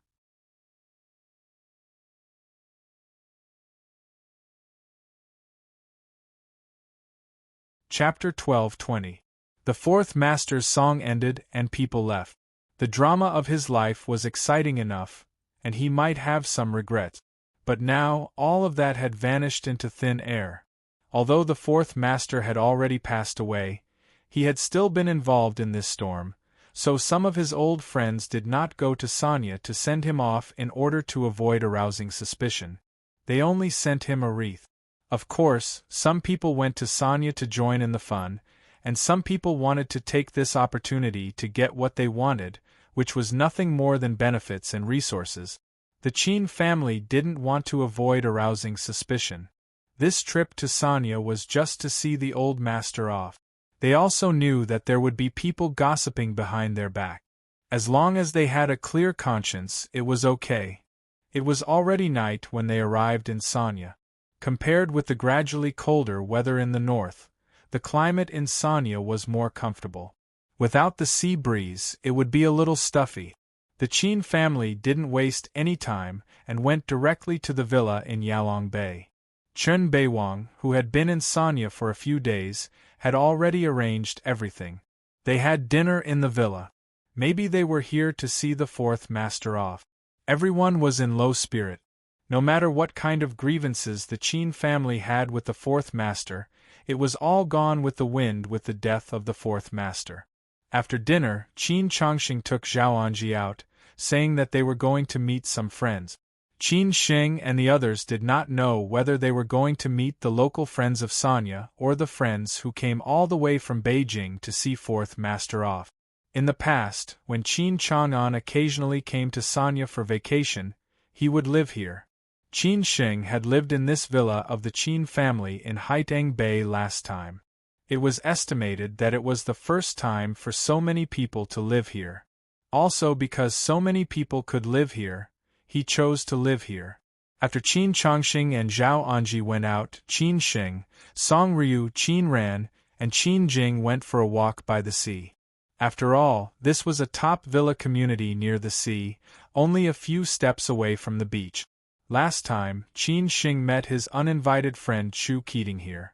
But this time, there seemed to be no one in the Chu family's villa. It was dark and nothing could be seen. Obviously, Chu Keating didn't live here. Last time, he deliberately came to see Qin Sheng. Moreover, it was absolutely crazy for Chu Keating to live here alone. This huge villa seemed a bit too empty for only one or two people to live here. Not only was there no one in the Chu family's villa, but the other villas were also empty. Only the Qin family's villa was brightly lit. This was a private beach that belonged to this community. No one else could enter this beach, so it was relatively private. Even so, it was surrounded by the Qin family's bodyguards. After all, the entire Qin family had come to Sanya this time. In addition, Sanya was a place of trouble. Everyone was gathered here. Who knew if there would be someone else who would take advantage of the situation? At that time, it would not be worth it to provoke the Qin family and other people's grudges. Therefore, Gongsun had already told Chen Beiwang to be careful in Sanya. On the beach, it seemed that Qin Jing didn't want to disturb her brothers and sisters, so she ran to the seaside alone to chase the waves. Qin Ran specially sent 2 people to follow her, in case of any accidents. After all, at night, the wind was strong and the waves were strong. Qin Sheng walked side by side with Song Ryu and his sister Qin Ran. Song Ryu held Qin Ran's arm tightly. Maybe because of the strong sea breeze at night, they both wore skirts and scarves. Didn't you say that Chu Keating lived here the last time you came to Sanya? Why don't I see him today? Qin Ran asked casually. Qin Sheng replied with a smile. Last time. He must have lived here on purpose to approach me. It's impossible for him to live here for a long time in such a big villa. Besides, 4th Master suddenly died of illness. Maybe there are many playboys in Sanya. Chu Keating is busy. I know that Chu Keating is a famous playboy. Did he influence you last time? Qin Ran said half-jokingly. Of course, she was saying this to Song Ryu. Qin Sheng hurriedly said, Sister, am I that kind of person? I've always been strict. If you don't believe me, you can ask Ryu. Before Qin Ran could say anything, Song Ryu said lightly, Do you really want me to tell you? Then you went to Shanghai. When Song Ryu said, Shanghai, Qin Sheng hurriedly changed the topic.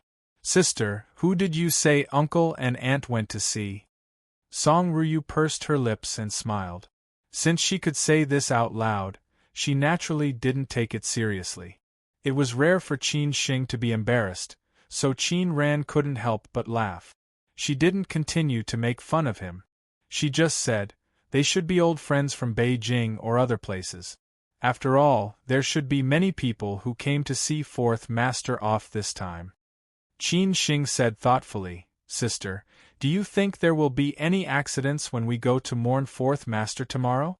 I'm afraid that someone will have ulterior motives. I don't think so. If anyone has ulterior motives at this time, he will probably become the target of public criticism. Qin Ran thought for a while, and then looked at Song Ryu. Ryu, what do you think? This time, Song Ryu not only represented the Qin family, but also the Song family. However, the Song family didn't have much interaction with 4th Master, so the elders of the Song family didn't come in person. But they all sent people to send wreaths. Song Ryu said lightly, I don't think so. Qin Sheng felt that he might have thought too much, so he didn't say anything more. After taking a walk on the beach, they sat on the sofa and watched a movie for a while. It wasn't until after 10 o'clock that Qin Chongqing and Zhao Anji came back. After Qin Chongqing came back, he called Qin Sheng to the balcony outside and said, Some people advised us not to go tomorrow. They are afraid that the Chen family will be against us. After all, the relationship between our 2 families is not very good in recent years. Also, when you saw him some time ago, he suddenly had a relapse. They are afraid that the Chun family will link the two things together. Then we won't go? Qin Sheng asked. They had already expected this. However, he had also called the Chun family's big brother, who reassured him. It should be okay. Qin Chongqing was silent for a while and said, I also thought about it on the way back. As long as we have a clear conscience, it will be okay. Since we are here, we can't just go. Otherwise, it will seem that we have a guilty conscience. Otherwise, we should not come. Qin Sheng echoed, Uncle, I think you are right. Since we are here, we should go. What others think is their business. Even if the Chun family will be against us, we will talk about it at that time. Some things can't be avoided, and some things should be faced, Qin Chongqing said. As for what others said, he would let them say it. In the morning, the weather in Sanya was very comfortable. It was not as hot and stuffy as before. All the members of the Qin family, who were dressed solemnly, were ready. Today was the day for everyone to bid farewell to the fourth master. It was both a memorial service and a farewell ceremony. After the memorial service, the fourth master would be cremated in Sanya. Then, the ashes would be transported back to Beijing for burial. At that time, there would be no memorial ceremony in Beijing, only a funeral ceremony. Some people didn't come this time, maybe because they wanted to directly attend the funeral ceremony. However, the Qin family and the Chun family had been close these years, so they should naturally attend the farewell ceremony. At that time, they would not be absent from the funeral ceremony in Beijing. Several black Audis were already waiting outside the door. Qin Chongqing looked at the crowd and warned again, when you arrive there today, if everything goes well, then there will be no problem. If something unexpected happens, you should all stay calm and let our elders handle it. Qin Chongqing was preparing for a rainy day. If something unexpected happened to the Qin family today, it would immediately be known by everyone. At that time, it might be disadvantageous to the Qin family. Therefore, Qin Chongqing warned again and again, just in case. Of course, he said this to the younger generation.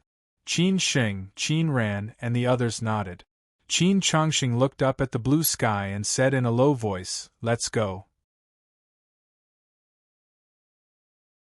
At the same time, in various hotels in Sanya and other places, different cars and tycoons also went to the farewell ceremony.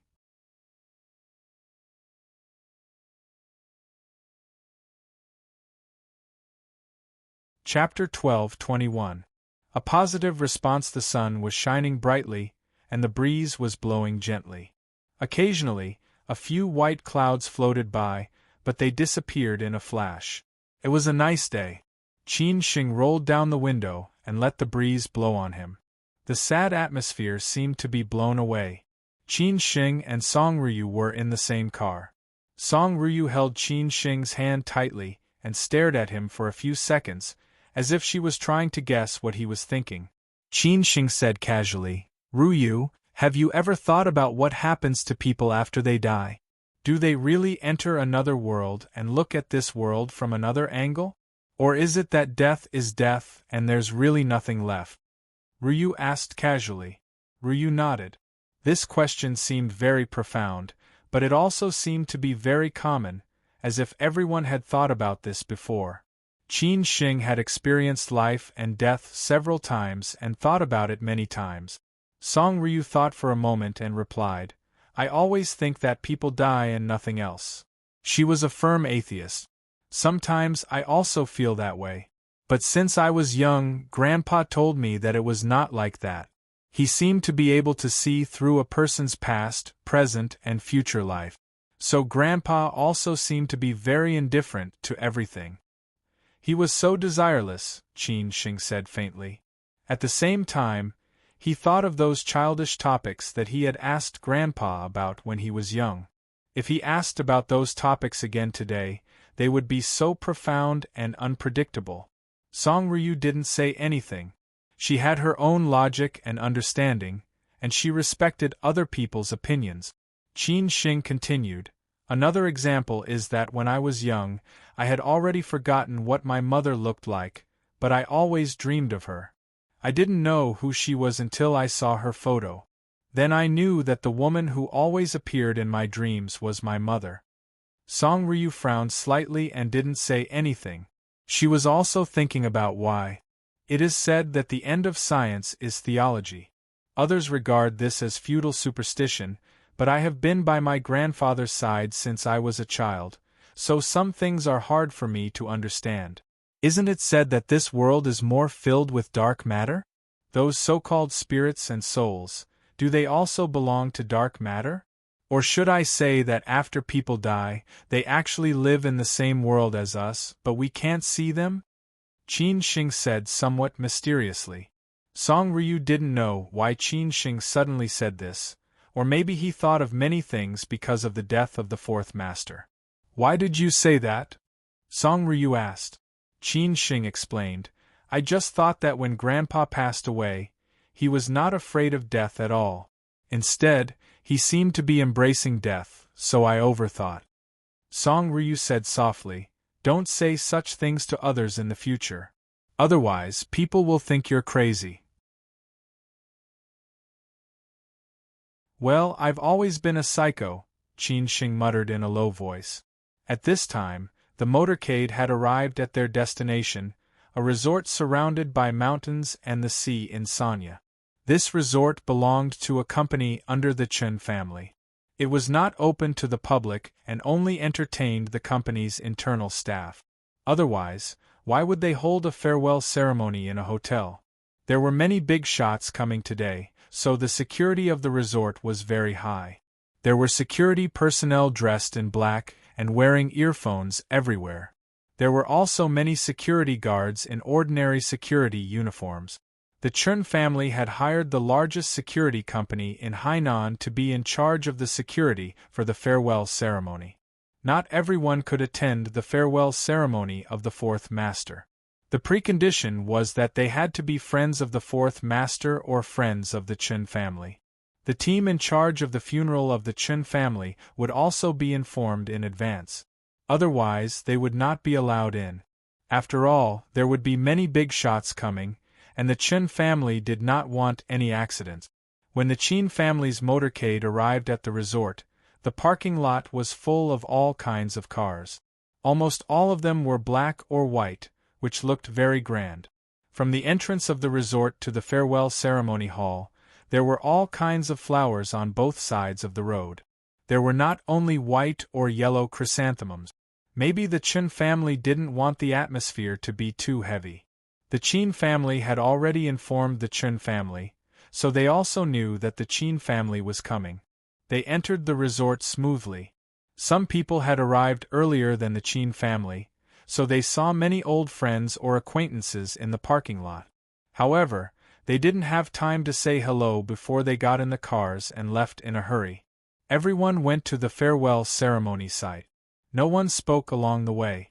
Qin Xing and the others followed the elders unhurriedly. Outside the site of the farewell ceremony, they met more acquaintances and friends. Everyone was waiting to enter the site. Compared with the relatives and friends who didn't have time to say hello in the parking lot, how could they be so familiar with each other now that they were all together? Qin Xing also saw several old acquaintances, such as the previous shareholders of the Chang and family. They had more contacts with the fourth master and the Qin family in the past. How could they not come this time? Everyone was a little surprised that the whole Qin family came here. Of course, some big shots also received the news in advance. Many people had already come over to say hello to Qin Changxing and Zhao Anji. Although Qin Changxing had been a monk for many years, he knew many old friends. He had also contacted a lot in the past 3 years, so they got along well with each other. Maybe because of the sensitive identity of the Qin family, or because today's occasion was different, they didn't come over to say hello. They just nodded at them from a distance. Qin Xing, Qin Ran, Song Ryu, and Qin Jing just followed the elders to greet the other elders. As for the friends they knew, they could only make eye contact. After all, with so many elders present today, there was no chance for the juniors to speak. At this time, someone who was not very harmonious suddenly came over and directly scolded. How dare the Qin family come to see the fourth master? If it weren't for the Qin family, would the fourth master suddenly die? This voice was very harsh. Moreover, on such a sensitive occasion, it was easy for the Qin family to become the target of public criticism. Although many people knew about the things between the Qin family and the Chun family, how many people knew the inside story? Moreover, who knew what the fourth master's death had to do with the Qin family? This sentence directly led all the topics to the Qin family. In an instant, the Qin family became the focus of all the people present. Some people didn't understand it but thought it was awesome. Some people were waiting to see the fun, and some people frowned. What was supposed to come finally came. The one who spoke was none other than Zhe Yuan, who had been close to the fourth master these years and had rushed to Sanya as soon as the fourth master died. He was also the one who knew the resentment between the Qin family and the Chun family the most. Of course, he had the biggest opinion of the Qin family. He had long known that the Qin family would come today, and he was full of anger. Now he was just waiting for the Qin family to show up. Zhe Yuan, what do you mean by that? What's the occasion today? Mind your words and actions. As the representative of the Qin family, Qin Chongqing naturally stood out and said. Zhe Yuan, who was wearing a black suit with a white chrysanthemum pinned on his chest, said calmly, "Brother Chongqing, don't you know what I mean? How did the Qin family end up like this? Fourth uncle and the Chun family did a lot of things for you. What did you do in the end? Biting the hand that feeds you, is that what a human would do?" Hearing this, Qin Shing couldn't hold back his anger. He knew that someone might make trouble today, but he didn't expect that it would be Zhe Yuan. Song Ryu held Qin Shing's arm tightly. She didn't want Qin Shing to stand out today. After all, everyone wanted Qin Shing to make trouble, which would make the situation worse. Zhe Yuan, I know that you were close to the fourth master, and his death made you sad. I'll just take these words as nonsense. Don't continue to make a fool of yourself here. Qin Chongqing's words were very polite. Zhe Yuan didn't stop there. He laughed and said, "Brother Chongqing, fine. I won't talk about the past. Let's talk about how fourth uncle passed away. Why did fourth uncle suddenly get seriously ill and go to the hospital after Qin Shing came to Sanya to see him and finally died? Why don't you tell us what happened? Did you force fourth uncle to die?" As expected, Zhe Yuan pointed the spearhead at Qin Shing. When he said these words, he stared at Qin Shing fiercely. As expected, after this sentence, many people present who didn't know what had happened began to talk about it. Before Qin Chongqing could respond, Zhe Yuan confronted Qin Shing and asked, "Qin Shing, if you are a man, you should take the initiative to stand out and tell us what happened. Am I telling the truth?" This sentence put Qin Shing in a difficult position. He tried hard to control his emotions and didn't want to have a direct conflict with Zhe Yuan. In this way, he would fall into their trap. However, if he didn't respond, others would acquiesce to this fact. They would think that Qin Shing had indeed done something guilty, so he didn't dare to respond directly.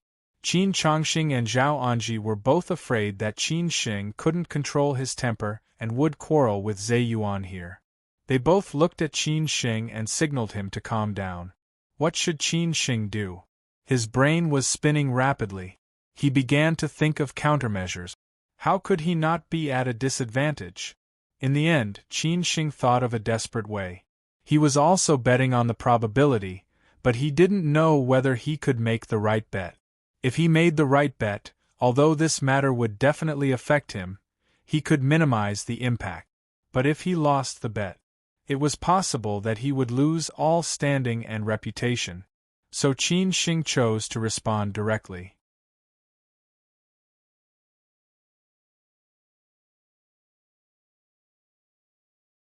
Chapter 12:22.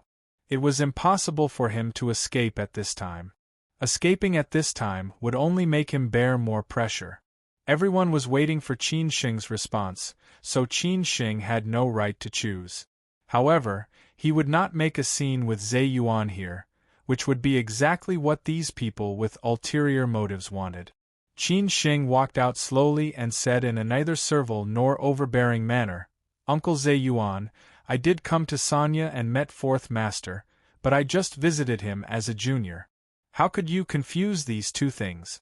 You are deliberately confusing people with ulterior motives, aren't you?" Zhe Yuan did not care whether Qin Shing stood out or not. It was best for him to stand out and face him, so that he could put the blame on Qin Shing. If he did not stand out and escape, he would admit that he was in the wrong. "Qin Shing, everyone knows that your family and Fourth Master have been on bad terms for a long time.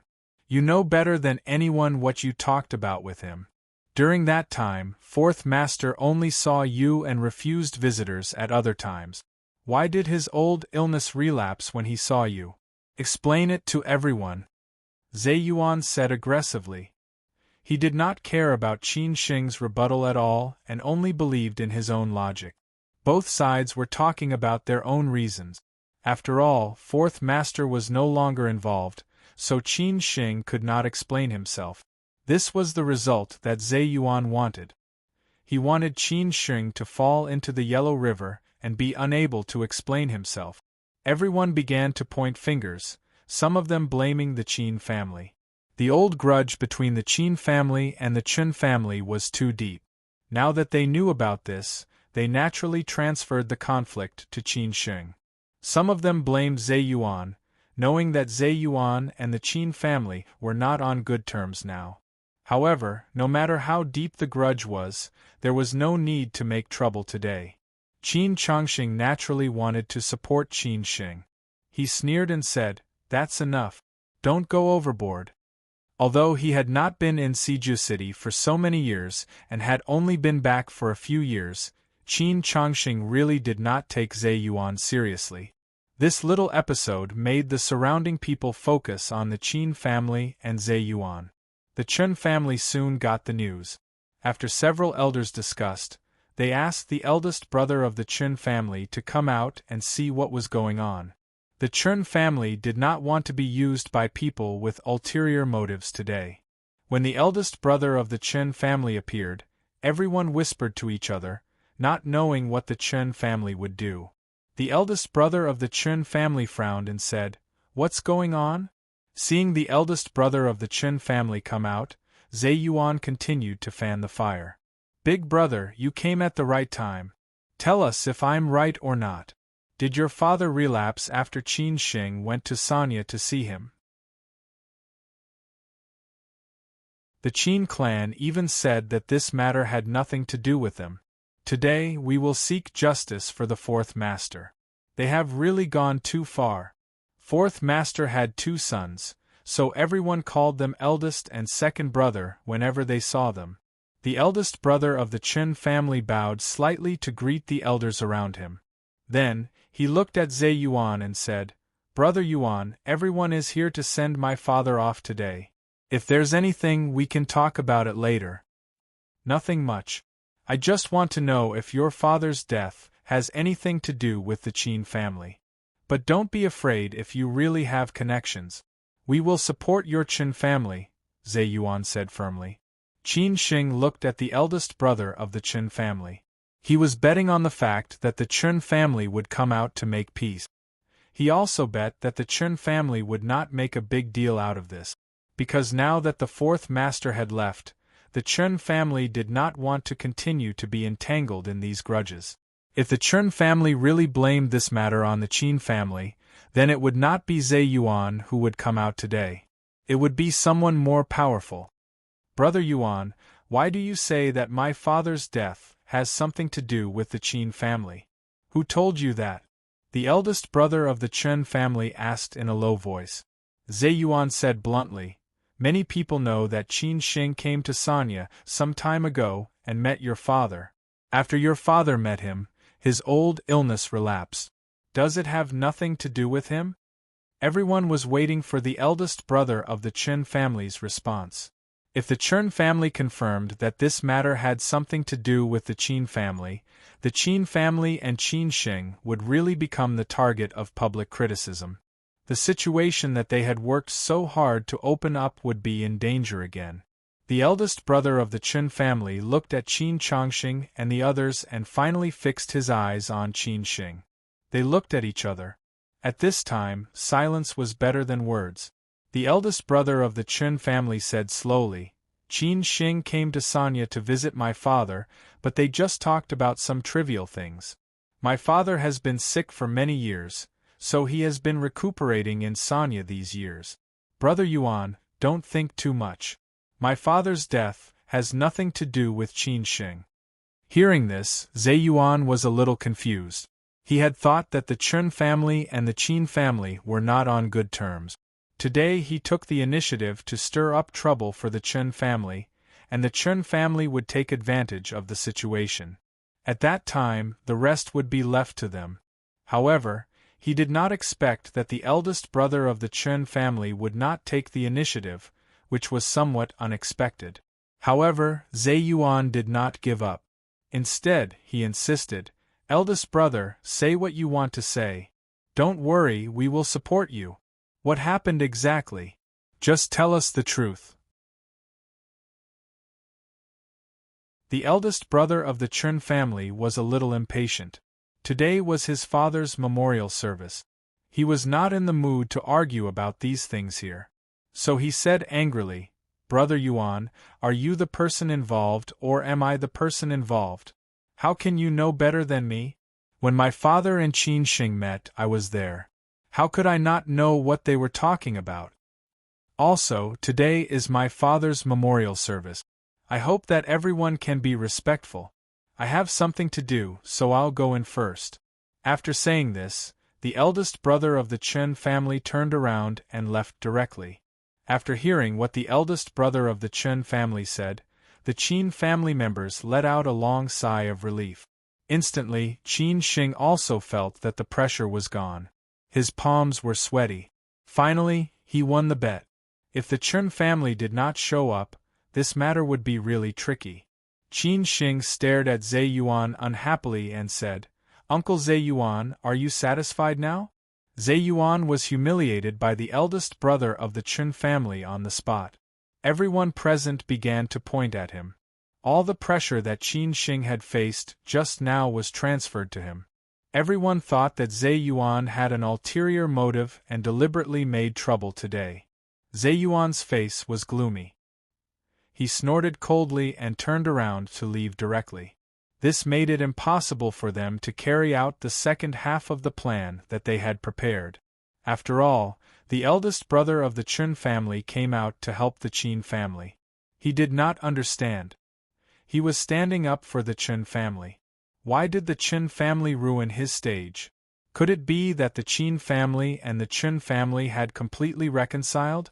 At this time, Song Ryu held Qin Shing's hand and said, "These people have ulterior motives. We should be careful in the future. They will continue to make trouble." Qin Shing nodded and said, "I will." Qin Chongxing said to the Qin family members, "It's all right. Let's go in." This farce ended unhappily. Fortunately, the eldest brother of the Chen family came to the rescue. Otherwise, no one knew how long it would last. No matter what the final result was, it seemed that the Qin family would be greatly affected. Qin Chongxing and the Qin family members lined up outside the memorial hall. Standing at the door, they could feel the solemn atmosphere inside. The portrait of the fourth master was hung in the center of the hall. The fourth master in the portrait looked at the crowd with a smile. There were all kinds of white flowers under the portrait. On both sides of the hall, there were wreaths, elegiac couplets, and so on. Many of the names on the wreaths were familiar to ordinary people. Finally, the Qin family members entered the hall. This time, there was no accident. Like everyone else today, the Qin family members bowed to the portrait of the fourth master 3 times. Then they walked to the family members of the Chen family to express their condolences. This was all a normal procedure.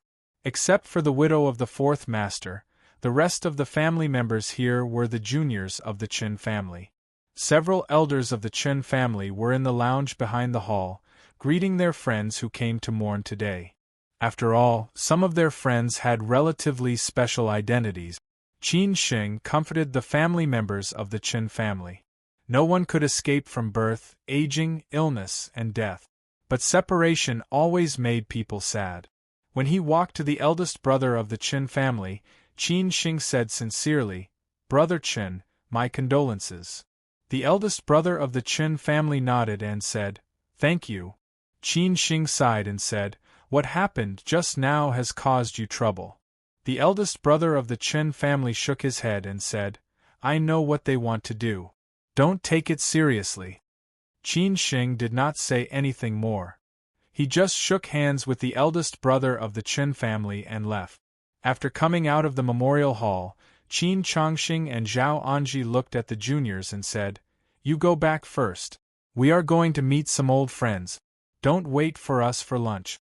The crowd nodded and watched Qin Chongxing and Zhao Anji leave. On the way back, they were not as depressed as when they left. Qin Ran and Qin Jing were already discussing where to have lunch. At the same time, they asked for Song Ryu's opinion. Naturally, they ignored Qin Sheng. At this moment, Qin Sheng was resting with his eyes closed. He was thinking about what had happened just now, whether Zhe Yuan would continue to make trouble for the Qin family or whether he had other tricks. The second thing was another thing. Lin Su had already taken Yuan to Beijing. When would he take Lin Su and Yuan to meet his grandmother?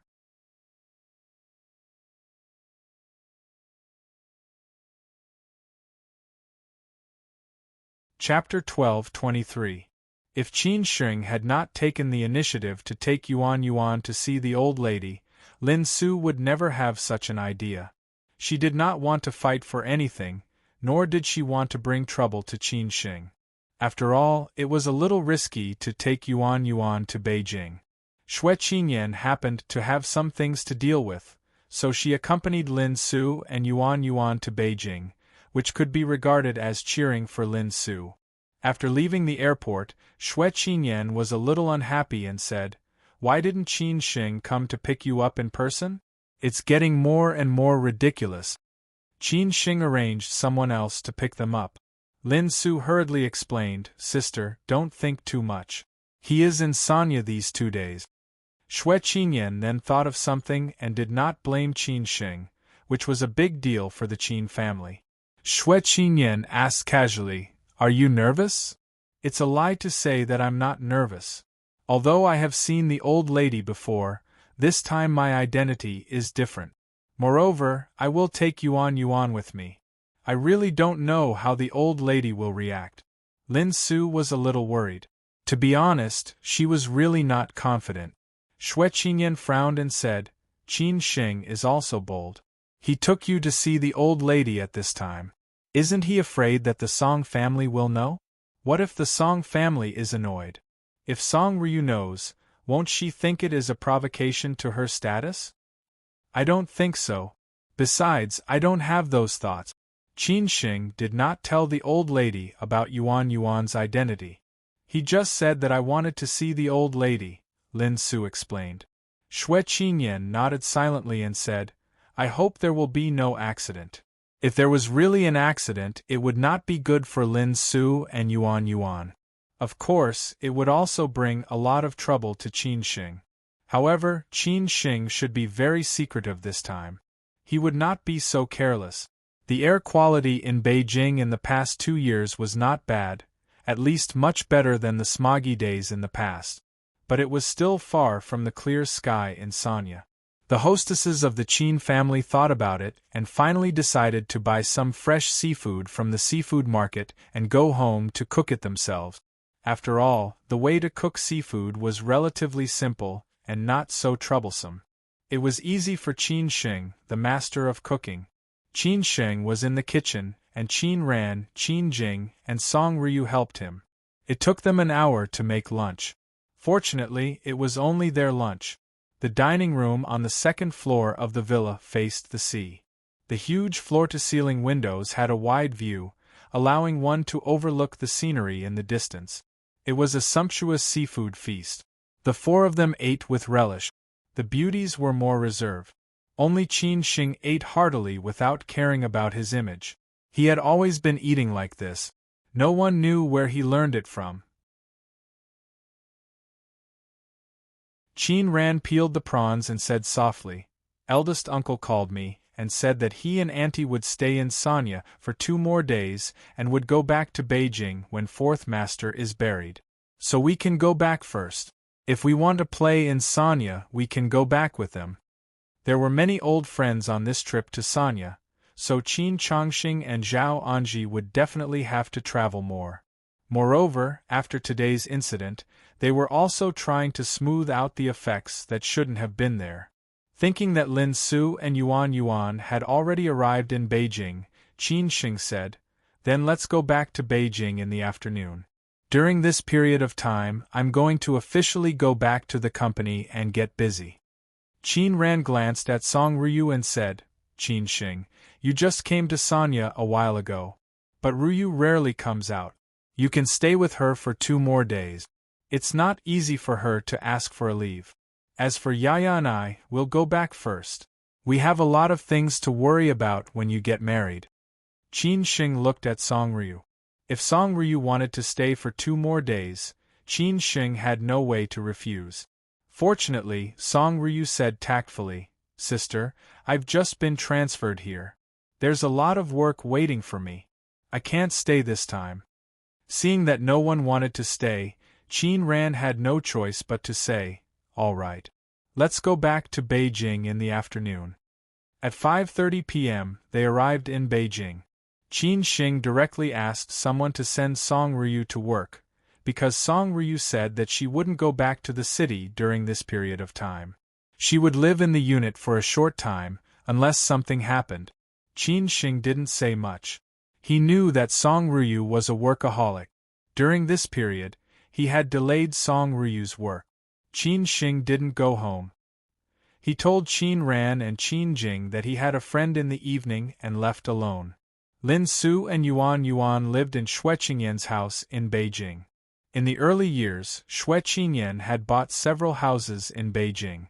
As a professional financial practitioner, Xue Qingyan still had a good eye for investment. Moreover, she was a rich woman who didn't lack property. Whether in Beijing, Shanghai, or Hangzhou, she had a lot of property. This house was reserved for herself. Because she often came to Beijing on business trips, it was not comfortable to live in a hotel all the time. The house was not far from the World Trade CBD, with an area of more than 200 square meters. The decoration was also relatively modern and luxurious. When Qin Shing arrived, they had already prepared dinner. As soon as Qin Shing entered the door, Yuan Yuan ran over excitedly and shouted, "Daddy, Daddy!" This childish voice directly melted Qin Shing's soft heart. He quickly held Yuan Yuan in his arms and played with her dotingly.